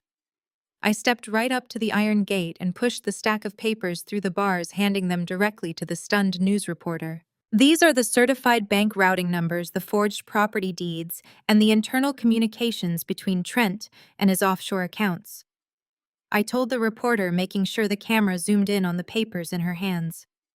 "Every single dollar he stole is documented right there. You can read it for yourself." The reporter eagerly grabbed the documents, her eyes scanning the top page. Her jaw dropped as she read the undeniable, verified financial proof of Trent's staggering embezzlement. Trent completely lost his mind. The polished country club lawyer vanished, replaced by a violent, terrified criminal who knew his life was over. His face twisted into a mask of pure, unadulterated rage. He lunged forward, throwing his entire body weight against the heavy iron gates, reaching his arms through the bars in a desperate, wild attempt to snatch the documents out of the reporter's hands. "Those are fake!" Trent screamed, spittle flying from his mouth, his eyes bulging with manic intensity. "She fabricated those ledgers. It is a forgery. Give them back to me right now. You cannot broadcast those." The reporter quickly stepped back, shielding the documents against her chest while her cameraman captured Trent's total, humiliating breakdown. Vivian was weeping uncontrollably, sinking to her knees on the pavement. Jerome stood frozen, staring at his son-in-law's violent outburst, the crushing reality of his own financial ruin finally sinking in. Trent continued to scream, rattling the heavy iron gates with the last of his strength, demanding the papers back. But his frantic, desperate shouting was suddenly drowned out. From the main access road at the bottom of the hill, a sound cut through the crisp morning air. It started as a distant wail, quickly growing louder and more piercing. Flashing red and blue lights began to reflect off the tall oak trees lining my driveway. The police were not coming because Isaiah had called security. The police were coming because the federal warrants had just been issued. The piercing wail of the sirens grew deafening as multiple squad cars turned onto the private road, sealing the exit and coming straight for the gates of my estate. The wail of the sirens hit a deafening, abrasive pitch as 3 black and white police cruisers tore up the crushed stone of my private access road, kicking up a massive, blinding cloud of pale dust. The flashing red and blue strobe lights bounced violently off the sheer bulletproof glass walls of my hyper-modern estate, casting harsh, frenetic shadows across the terrified faces of my family. For a split second, Trent actually smiled. In his absolute arrogant delusion, he genuinely believed Isaiah had called the local police to remove them for trespassing, or perhaps that Jerome's frantic shouting had somehow summoned authorities to arrest me for some fabricated corporate crime. He stepped back from the heavy iron gate, smoothing the lapels of his sweat-soaked designer suit, waiting for the officers to apprehend the villain of his narrative. The cruisers slammed into park, their tires locking up on the gravel boxing in the local news van and completely blocking the exit. 4 heavily equipped officers stepped out of the vehicles. They did not look at the gates. They did not look at me standing calmly on the other side of the perimeter. They moved with absolute synchronized tactical precision directly toward Trent and Chloe. The news reporter, realizing the sheer magnitude of the scoop unfolding before her eyes, aggressively tapped her cameraman on the shoulder, pointing frantically at the advancing police. The camera lens whipped around the harsh glare of the portable lighting rig, illuminating Trent's face, just as the reality of the situation crashed into him. Trenton Vance, the lead detective, announced, his voice a flat, uncompromising boom that entirely commanded the chaotic space. "You are under arrest for conspiracy to commit wire fraud, federal embezzlement, and multiple counts of aggravated forgery." Trent physically recoiled as if he had been struck with a baseball bat. The polished, untouchable posture collapsed instantly. He raised his hands, stammering, stumbling backward until his spine hit the side of the news van. "Wait. No, you have the wrong information. I am a senior partner at a prestigious law firm. I demand to speak to my counsel immediately. This is a private family dispute. You cannot do this here." The officers ignored his sputtering, desperate protests. 2 of them flanked him seamlessly, swiftly grabbing his arms and wrenching them firmly behind his back. The sharp metallic click of handcuffs snapping shut echoed like a gunshot in the crisp morning air. Chloe let out a high-pitched, terrified shriek. She scrambled backward, trying to put our paralyzed father between herself and the advancing officers. She looked like a cornered animal, her oversized black sunglasses slipping down her nose, her messy blonde hair flying wildly around her face. "Do not touch me!" Chloe screamed, holding her hands up defensively as a female officer approached her. "I did not do anything wrong. Trent did it all. He handled all the money. He signed the legal papers. I am a doctor. I am a victim of his financial abuse. You are arresting the wrong person." Chloe Vance, the female officer, stated smoothly, entirely unbothered by the dramatic hysterics. "You are under arrest for conspiracy to commit wire fraud and aiding and abetting federal embezzlement. Turn around and place your hands behind your back." Chloe fought them. The golden child, who had never faced a single consequence in 32 years of insulated life, actually tried to physically wrestle her way out of a federal arrest on live television. It was a pathetic, brief struggle. Within seconds, her wrists were locked in cold steel, and the officer was reciting her Miranda rights in a bored, practiced monotone. The cameraman circled them like a shark, ensuring the lens captured every tear, every smear of mascara, every humiliating second of their total downfall. It was in that exact moment, watching her pristine, perfect daughter being manhandled into police custody, that Vivian finally snapped. She had spent her entire adult life curating a flawless image of generational wealth, aristocratic grace, and absolute superiority. Now that image was being brutally dismantled on a live high-definition broadcast that would be replayed on local television for weeks. The sheer weight of my earlier revelations, the loss of the medical license, the stolen millions, the forged third mortgage that was about to leave her entirely homeless, ignited a sudden violent explosion of maternal rage. Vivian did not rush forward to comfort Chloe. She did not scream at the police officers to leave her innocent daughter alone. Instead, Vivian turned on Chloe with a ferocity that was breathtaking to witness. "You lied to me!" Vivian shrieked, her voice tearing at the seams, entirely oblivious to the rolling news camera capturing her spectacular meltdown. She lunged toward Chloe, stopping only when a uniform stepped firmly between them. "You told me you were taking a prestigious sabbatical. You told me the medical board was begging you to return to the hospital. You lost your license 4 years ago. You have been parading around the country club making me brag to all my friends about your surgical fellowships, and you were a disgraced fraud the entire time. Chloe, handcuffed and hyperventilating, glared back at our mother with a look of pure, concentrated venom. The fragile victim mask was fully off. "Shut up," Chloe hissed, her voice trembling with vicious rage. "Just shut up, Mom. You are the exact reason I had to lie. I mortgaged my entire life for your fake success," Vivian wailed dramatically, clutching her chest, playing to the camera, even in the midst of her genuine devastation. "I gave you absolutely everything. I funded your expensive undergraduate degree. I funded your private medical school. I bought your first house in cash. I defended you every single time anyone questioned your choices.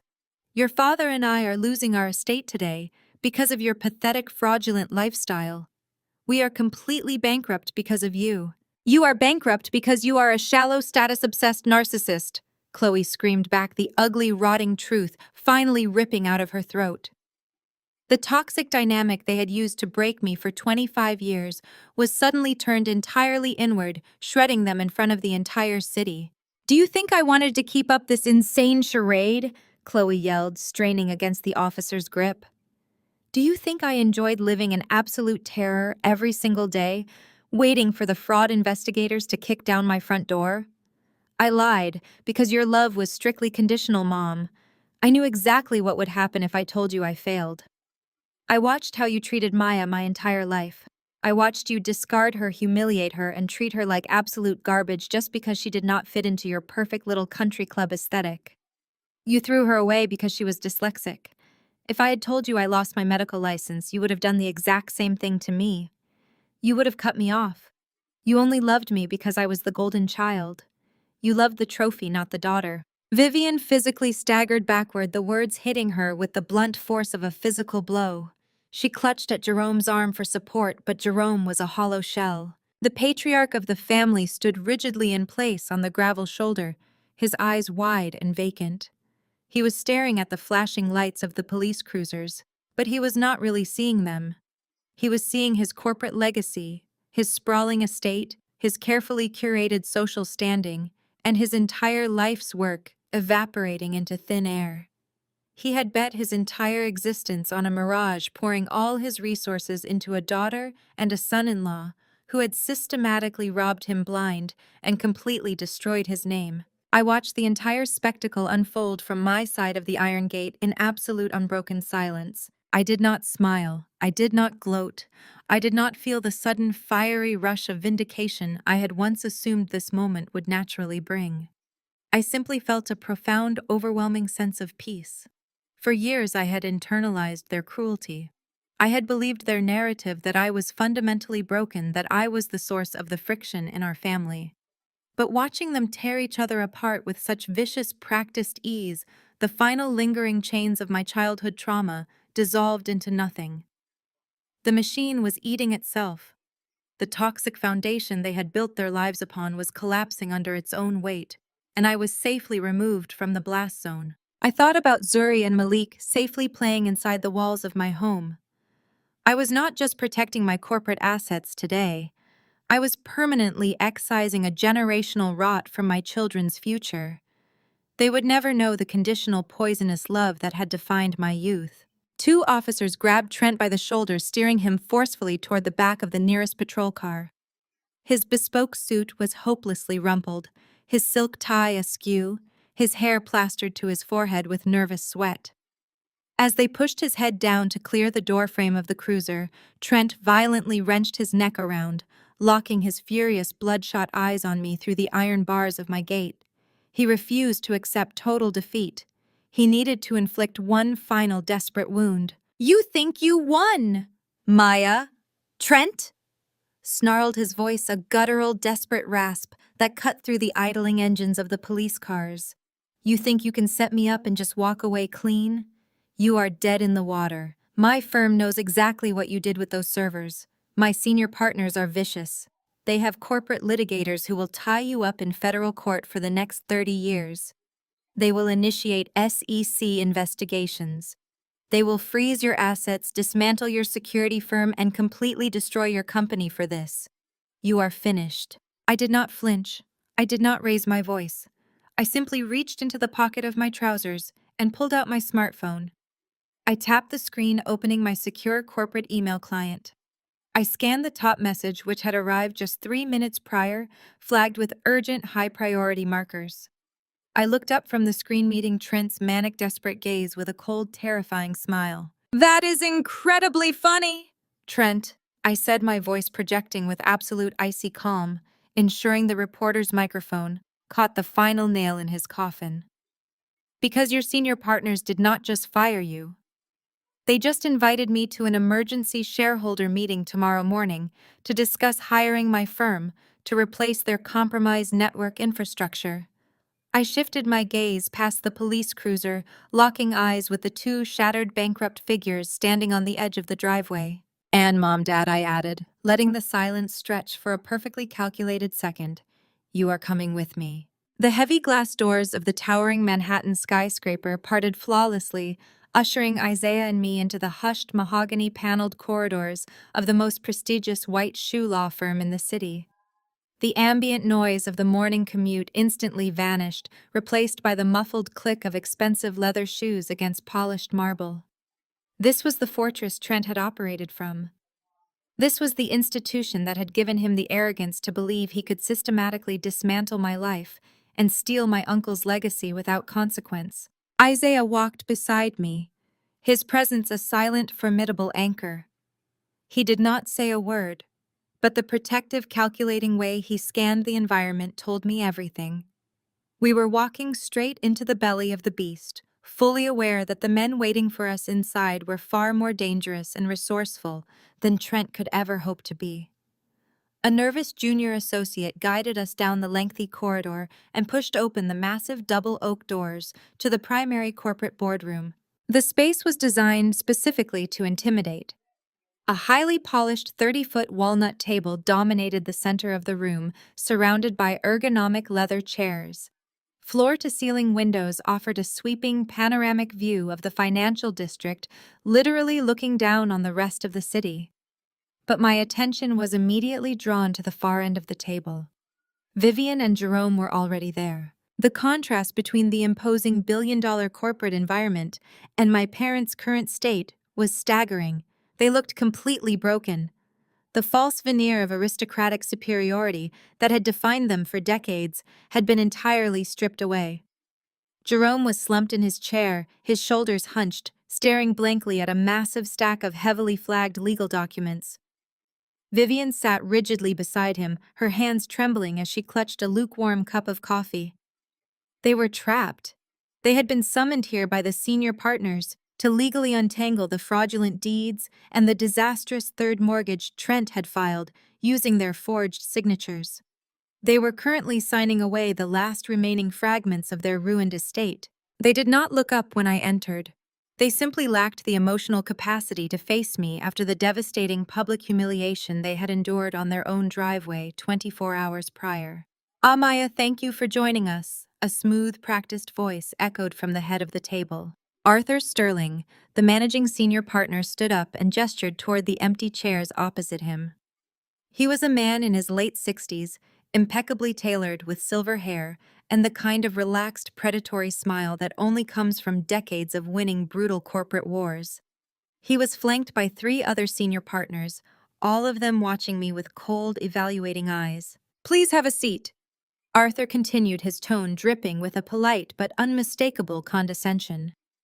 "We have a rather sensitive situation to resolve this morning, and we prefer to handle these internal matters swiftly and quietly." Isaiah pulled out a chair for me, and I sat down, resting my hands flat on the polished walnut surface. I did not return Arthur's smile. I simply waited. Arthur cleared his throat, adjusting a thick manila folder in front of him. "Let me be perfectly frank, Maya. What Trent did was highly irregular and entirely unauthorized. He was a junior partner acting completely outside the scope of this firm's ethical boundaries. We have officially terminated his employment and severed all ties. However, the federal spectacle outside your home yesterday was deeply unfortunate. This firm relies on absolute discretion. We cannot have federal agents and local news crews associating our brand with cyber fraud and embezzlement. He slid the thick manila folder smoothly across the long table until it came to a rest directly in front of me. We understand you have experienced significant emotional distress, Arthur said, leaning forward, resting his elbows on the table, treating me exactly like a naive, overly emotional startup founder who had stumbled into a lucky break. We also understand that your little tech company is doing quite well right now. But corporate litigation is a remarkably expensive and exhausting process. We want to save everyone the headache of a drawn-out, highly publicized legal battle. Inside that folder is a non-disclosure agreement and a settlement offer for $5 million. It is a mutually beneficial arrangement. You sign the paperwork, you hand over any remaining digital evidence regarding Trent's activities on our servers, and you walk away entirely whole. We sweep this unfortunate scandal under the rug and you go back to running your little business. I looked down at the folder. $5 million to buy my silence. $5 million to protect the reputation of a firm that had actively facilitated the attempted destruction of my life. I did not touch the folder. I slowly raised my eyes, meeting Arthur's gaze. You think this is about emotional distress? I asked, my voice deadly quiet, carrying effortlessly to the far ends of the massive room. I noticed Jerome flinch slightly at the sound of my voice. I leaned forward, matching Arthur's posture, but carrying none of his false warmth. 3 months ago, my corporate legal team sent this firm a formal documented cease and desist order. We specifically notified your compliance division that Trent was utilizing your proprietary legal networks to unlawfully probe my company's firewalls. We warned you that he was using your billable hours to engineer a hostile takeover of my personal assets. Arthur shifted slightly, his smile tightening. Maya, as I said, Trent was acting as a rogue agent. We process thousands of communications daily. We cannot monitor every single. Do not interrupt me. I snapped, my voice cracking like a whip, silencing the senior partner instantly. You ignored the warnings. I continued, relentlessly dissecting their negligence. You ignored the formal legal notices because you looked at the target and made a calculated assumption. You saw a black female CEO running a tech firm, and you assumed I was a diversity quota success story. You assumed I was weak. You assumed I lacked the capital, the infrastructure, and the sheer willpower to fight a century-old white shoe law firm. You allowed your partner to use your vast resources to harass me, to stalk my family, and to embezzle millions from your own clients to fund his wife's country club lifestyle, because you simply did not respect me enough to take my warning seriously. The other partners at the table exchanged nervous, heated glances. The condescension was rapidly draining from the room, replaced by the sudden, terrifying realization that they had fundamentally misjudged their opponent. Maya, there is no need for baseless accusations of prejudice. Arthur said, his tone hardening, the polite mask slipping to reveal the corporate shark underneath. We are offering you a highly generous nuisance fee to resolve this today. If you refuse, we have an army of litigators who will tie your company up in discovery for the next decade. We will freeze your assets and bleed your startup dry. You still think you hold the leverage? I said, a cold, genuine smile touching the corners of my mouth. You still think you are negotiating with a frightened little girl. You didn't respect me, but you will respect this. I stood up from the table. I ignored the settlement folder completely. I walked purposefully toward the massive state-of-the-art audio-visual console positioned at the head of the boardroom. The partners watched me in stunned silence as I pulled a sleek encrypted USB drive from my pocket. I plugged the drive directly into the main projector terminal. This is not just a collection of your stolen escrow ledgers and Trent's forged documents, I announced to the room, tapping the console screen to bypass their security firewall with a few rapid keystrokes. The massive 100-inch high-definition screen mounted on the wall suddenly flickered to life. The sharp blue glow illuminated the shocked faces of Vivian and Jerome at the far end of the table. They instantly recognized the background of the video. It was the interior of Uncle Desmond's private, heavily fortified study. This is the final failsafe, I said, stepping back from the screen. This is the video diary Uncle Desmond recorded and encrypted 3 days before he died. He knew exactly what this family was capable of, and he made sure I had the ammunition to end it. The video on the massive screen began playing. Desmond sat behind his heavy oak desk looking directly into the hidden camera. His face was pale, his breathing slightly labored, but his eyes burned with that familiar, terrifyingly sharp intelligence. "If you're watching this," Desmond's gravelly, uncompromising voice echoed through the pristine corporate boardroom, bouncing off the mahogany walls. "It means Jerome tried to steal Maya's legacy. Let me tell you exactly what Jerome owes this estate." The sharp, high-definition image of Uncle Desmond dominated the massive boardroom screen. Even in his final days, his posture was rigid, and his gaze possessed the piercing clarity of a man who missed absolutely nothing. "I have spent my entire professional career building security protocols to keep thieves out of corporate mainframes," Desmond said, his recorded voice echoing off the mahogany paneling. "But the most dangerous thieves do not break through a firewall. They sit at your Thanksgiving table. They smile at you while picking your pocket." Jerome let out a strangled, breathless sound. He tried to stand, perhaps to rip the USB drive from the console, but his legs failed him. He sank heavily back into the leather chair, his face turning the color of wet ash. 22 years ago, Desmond continued, his eyes boring directly into the camera lens. "My brother Jerome approached me with a sob story about a temporary cash flow issue. He needed a bridge loan. I gave him full access to a secondary trust account, acting in good faith. I assumed it was to keep his manufacturing business afloat. Instead, I spent the next 2 decades tracking the steady, systematic bleeding of my personal wealth." A series of highly detailed spreadsheets flashed onto the screen beside Desmond's face. They were color-coded, cross-referenced, and ruthlessly comprehensive. "Jerome siphoned exactly $4.8 million from my accounts," Desmond stated with clinical precision. "And I watched exactly where every single cent went. He did not invest it. He did not save his business. He used my money to fund a counterfeit aristocracy. $200,000 for Chloe's elite equestrian training. $50,000 a year for Vivian's country club memberships. $500,000 for the down payment on the sprawling suburban estate they used to parade their golden child in front of the neighborhood." Vivian buried her face in her hands, her shoulders shaking violently, as the phantom ledger of her entire superficial existence was laid bare for a room full of high-powered corporate attorneys to see. Desmond leaned closer to the camera. "I knew Jerome was stealing from me.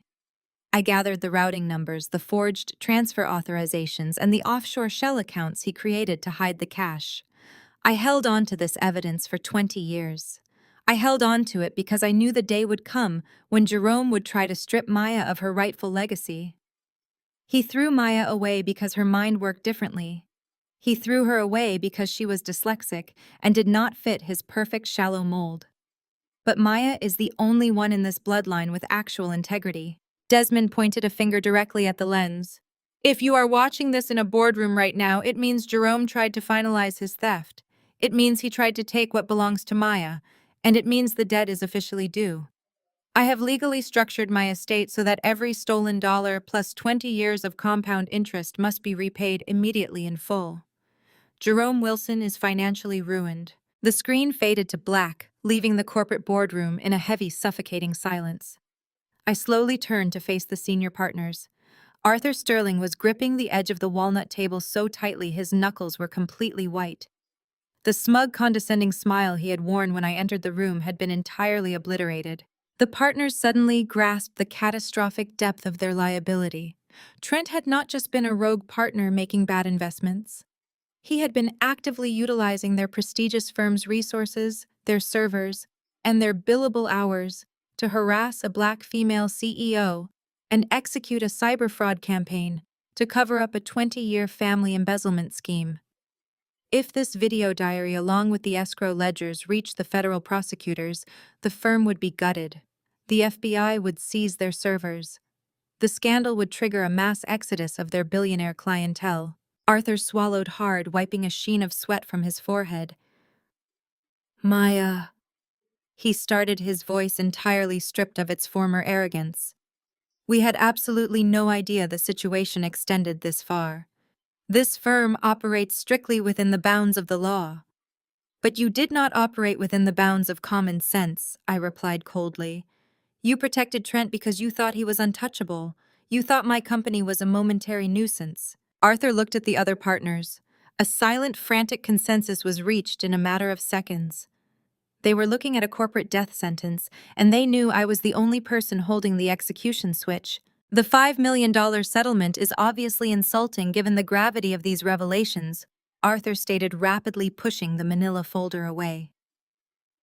We will wire $25 million into your corporate holding account by the end of business today. Furthermore, we are initiating immediate binding disbarment proceedings against Trent. We will hand over all internal hard drives related to his activities to your legal team for independent auditing. We completely capitulate. You have our full cooperation. I gave a short, rigid nod, accepting the surrender. The senior partners had folded, but the reckoning at the far end of the table was just beginning. Jerome sat paralyzed, doing the frantic, terrifying math in his head. $4.8 million compounded over 20 years, plus the massive penalties attached to Desmond's trust provisions. It was a sum that vastly exceeded the total value of everything he owned. He was already facing foreclosure from Trent's secret third mortgage. Now he was legally mandated to liquidate his business, his cars, his remaining investments, and his personal accounts, just to satisfy a fraction of the debt he owed my uncle's estate. Jerome looked at Vivian, who was weeping uncontrollably, the pristine illusion of her life fully shattered. He looked at the senior partners, who were actively ignoring him, treating him like toxic waste. Finally, Jerome looked at me. The arrogant patriarch, the man who had spent 34 years looking down his nose at me, stood up from his chair. His legs trembled. He took 2 steps toward me, and then right in the middle of the polished mahogany boardroom, Jerome Wilson dropped to his knees. Maya, please, Jerome begged, his voice a pathetic raw rasp. He reached out his hands, hovering inches from the hem of my trousers, too afraid to actually touch me. You have millions of dollars now. You just secured $25 million from this firm. You control Desmond's estate. You can make this go away. Please, Maya. If you enforce this debt, we will have absolutely nothing. We will be out on the street. I looked down at the man kneeling on the floor. I felt no pity. I felt no residual daughterly obligation. We are blood. Maya, Jerome sobbed, tears finally spilling down his cheeks. You cannot do this to your own parents. You owe us for giving you life. You owe us for raising you. I stared down at the man who had thrown me away. You signed away your blood ties the day you handed me to Uncle Desmond like a defective toy. I said, my voice steady, echoing with absolute finality in the quiet room. You outsourced my childhood because I was not shiny enough for your country club. You did not raise me, Jerome. Desmond raised me. And now you are going to pay back every single dollar you stole from the man who actually did your job. I don't owe you a dime. Vivian let out a piercing, agonizing wail. It was a sound stripped of all her usual theatricality. For the very first time in her life, the tears streaming down my mother's face were entirely real. She wasn't crying because her family was fractured. She wasn't shedding a single tear for the daughter she had emotionally abused for decades. Vivian was mourning her own social execution. She was weeping for the sprawling suburban mansion that was currently being seized by the banks. She was crying for the luxury cars that would be repossessed, the country club membership that would be permanently revoked, and the pristine, superior reputation she had carefully weaponized against her neighbors. She was facing the ultimate indignity of becoming the one thing she truly despised: ordinary. Maya, you cannot leave us like this, Vivian choked out, sliding out of her chair to kneel on the floor next to Jerome. She reached her hands out, grasping at the air in a desperate final attempt at emotional manipulation. I am your mother. I loved you. I always loved you. We just wanted you to be strong. We pushed you because we knew the world was hard. You have to forgive us. Family forgives family. I looked down at both of them kneeling on the corporate carpet. It was a pathetic, transparent display, entirely devoid of genuine remorse. They were only sorry that they had finally run out of other people's money to spend. My legal team will be in contact with your bankruptcy attorneys by the end of the week. I said, my tone strictly professional, sealing off any avenue for future manipulation. The liquidation of your remaining assets will be swift and legally binding. I turned toward the senior partners addressing Arthur Sterling, who was quietly preparing the $25 million wire transfer authorization. The settlement funds from this firm, along with every single dollar recovered from the liquidation of Jerome and Vivian's estate, are not going into my personal accounts, I announced, ensuring every person in the room understood the exact nature of my victory. You will wire the funds directly to a newly established nonprofit entity. I have filed the paperwork this morning to launch the Desmond Wilson Foundation. Jerome looked up, his tear-streaked face twisting in confusion. The foundation has one specific mandate. I continued, my voice ringing with absolute clarity and purpose. It is fully dedicated to funding advanced technology education, providing specialized tutoring, and securing venture capital grants for neurodivergent Black children. Every penny you stole to fund your shallow, superficial lifestyle will now be used to build empires for children who learn exactly the way I do. You are going to fund the next generation of dyslexic CEOs. Vivian collapsed completely against Jerome's shoulder, sobbing hysterically into his rumpled suit jacket. The poetic justice of the boundary I had just set was a fatal blow to their egos. The money they had hoarded to prove their superiority would now empower the very demographic they had mocked me for belonging to. Over the next few weeks, the reality of their new existence settled in with brutal efficiency. With their estates seized and their bank accounts entirely drained to satisfy Desmond's trust, my parents were forced to quietly pack their remaining clothes into duffel bags. They moved into a tiny, rundown one-bedroom apartment in a noisy industrial neighborhood on the far outskirts of the city. It was the exact type of modest working-class life they had spent 30 years mocking me for allegedly being destined for. There were no country club dinners. There were no luxury cars in the driveway. There was only the deafening roar of the nearby highway and the crushing reality of their own irrelevance. Chloe fared significantly worse. Without Trent's stolen money to protect her, the federal prosecutors relentlessly pursued the paper trail. She was formally indicted on multiple felony accessory charges. The woman who had built her entire identity on being the flawless, untouchable golden child was currently sitting in a sterile courtroom trading her designer wardrobe for a plea deal that would likely involve a lengthy stint in a minimum security federal facility. Trent was denied bail. He sat in a concrete holding cell awaiting federal sentencing for wire fraud, embezzlement, and forgery. His arrogant promise that his senior partners would destroy my company had evaporated the second I walked into that boardroom. He had nothing left to leverage and nobody left to manipulate. I turned my back on my parents kneeling on the floor. I did not offer a final goodbye. They had ceased being my family a long time ago. I looked at Isaiah. He stood by the heavy oak doors, holding them open for me.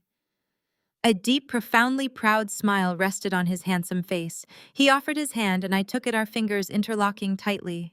We walked out of the boardroom, out of the mahogany-paneled corridors, and stepped through the heavy glass doors of the skyscraper. The bright, blinding Manhattan sunlight washed over us. The noise of the city rushed back in, vibrant and alive. For the first time in 25 years, the crushing invisible weight of my family's conditional love, their constant criticism, and their endless demands was completely gone. My lungs expanded fully. The air tasted incredibly sweet. We did not speak during the drive back to the estate. We did not need to. The silence in the car was not tense or heavy. It was the comfortable, luxurious quiet of a war that had finally been decisively won. When the private gates of our hyper-modern fortress swung open, the atmosphere was entirely transformed. It was no longer an imposing architectural statement designed to intimidate my enemies.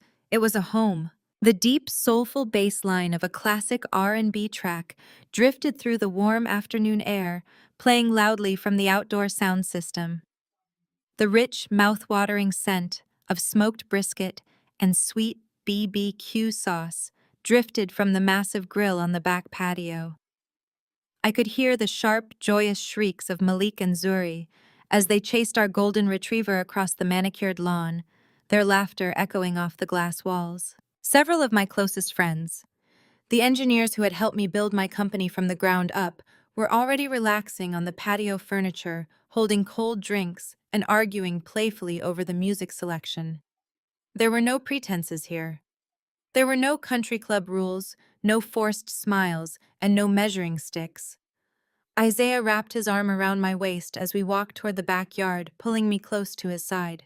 I looked at my children running through the grass. I looked at the incredible hard-earned life I had built from absolute scratch. I had survived the fire, and I had used the ashes to build a sanctuary.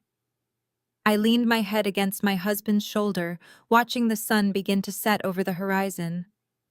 I closed my eyes, a deep, genuine smile spreading across my face, entirely and beautifully at peace. The profound lesson here is that blood never guarantees loyalty.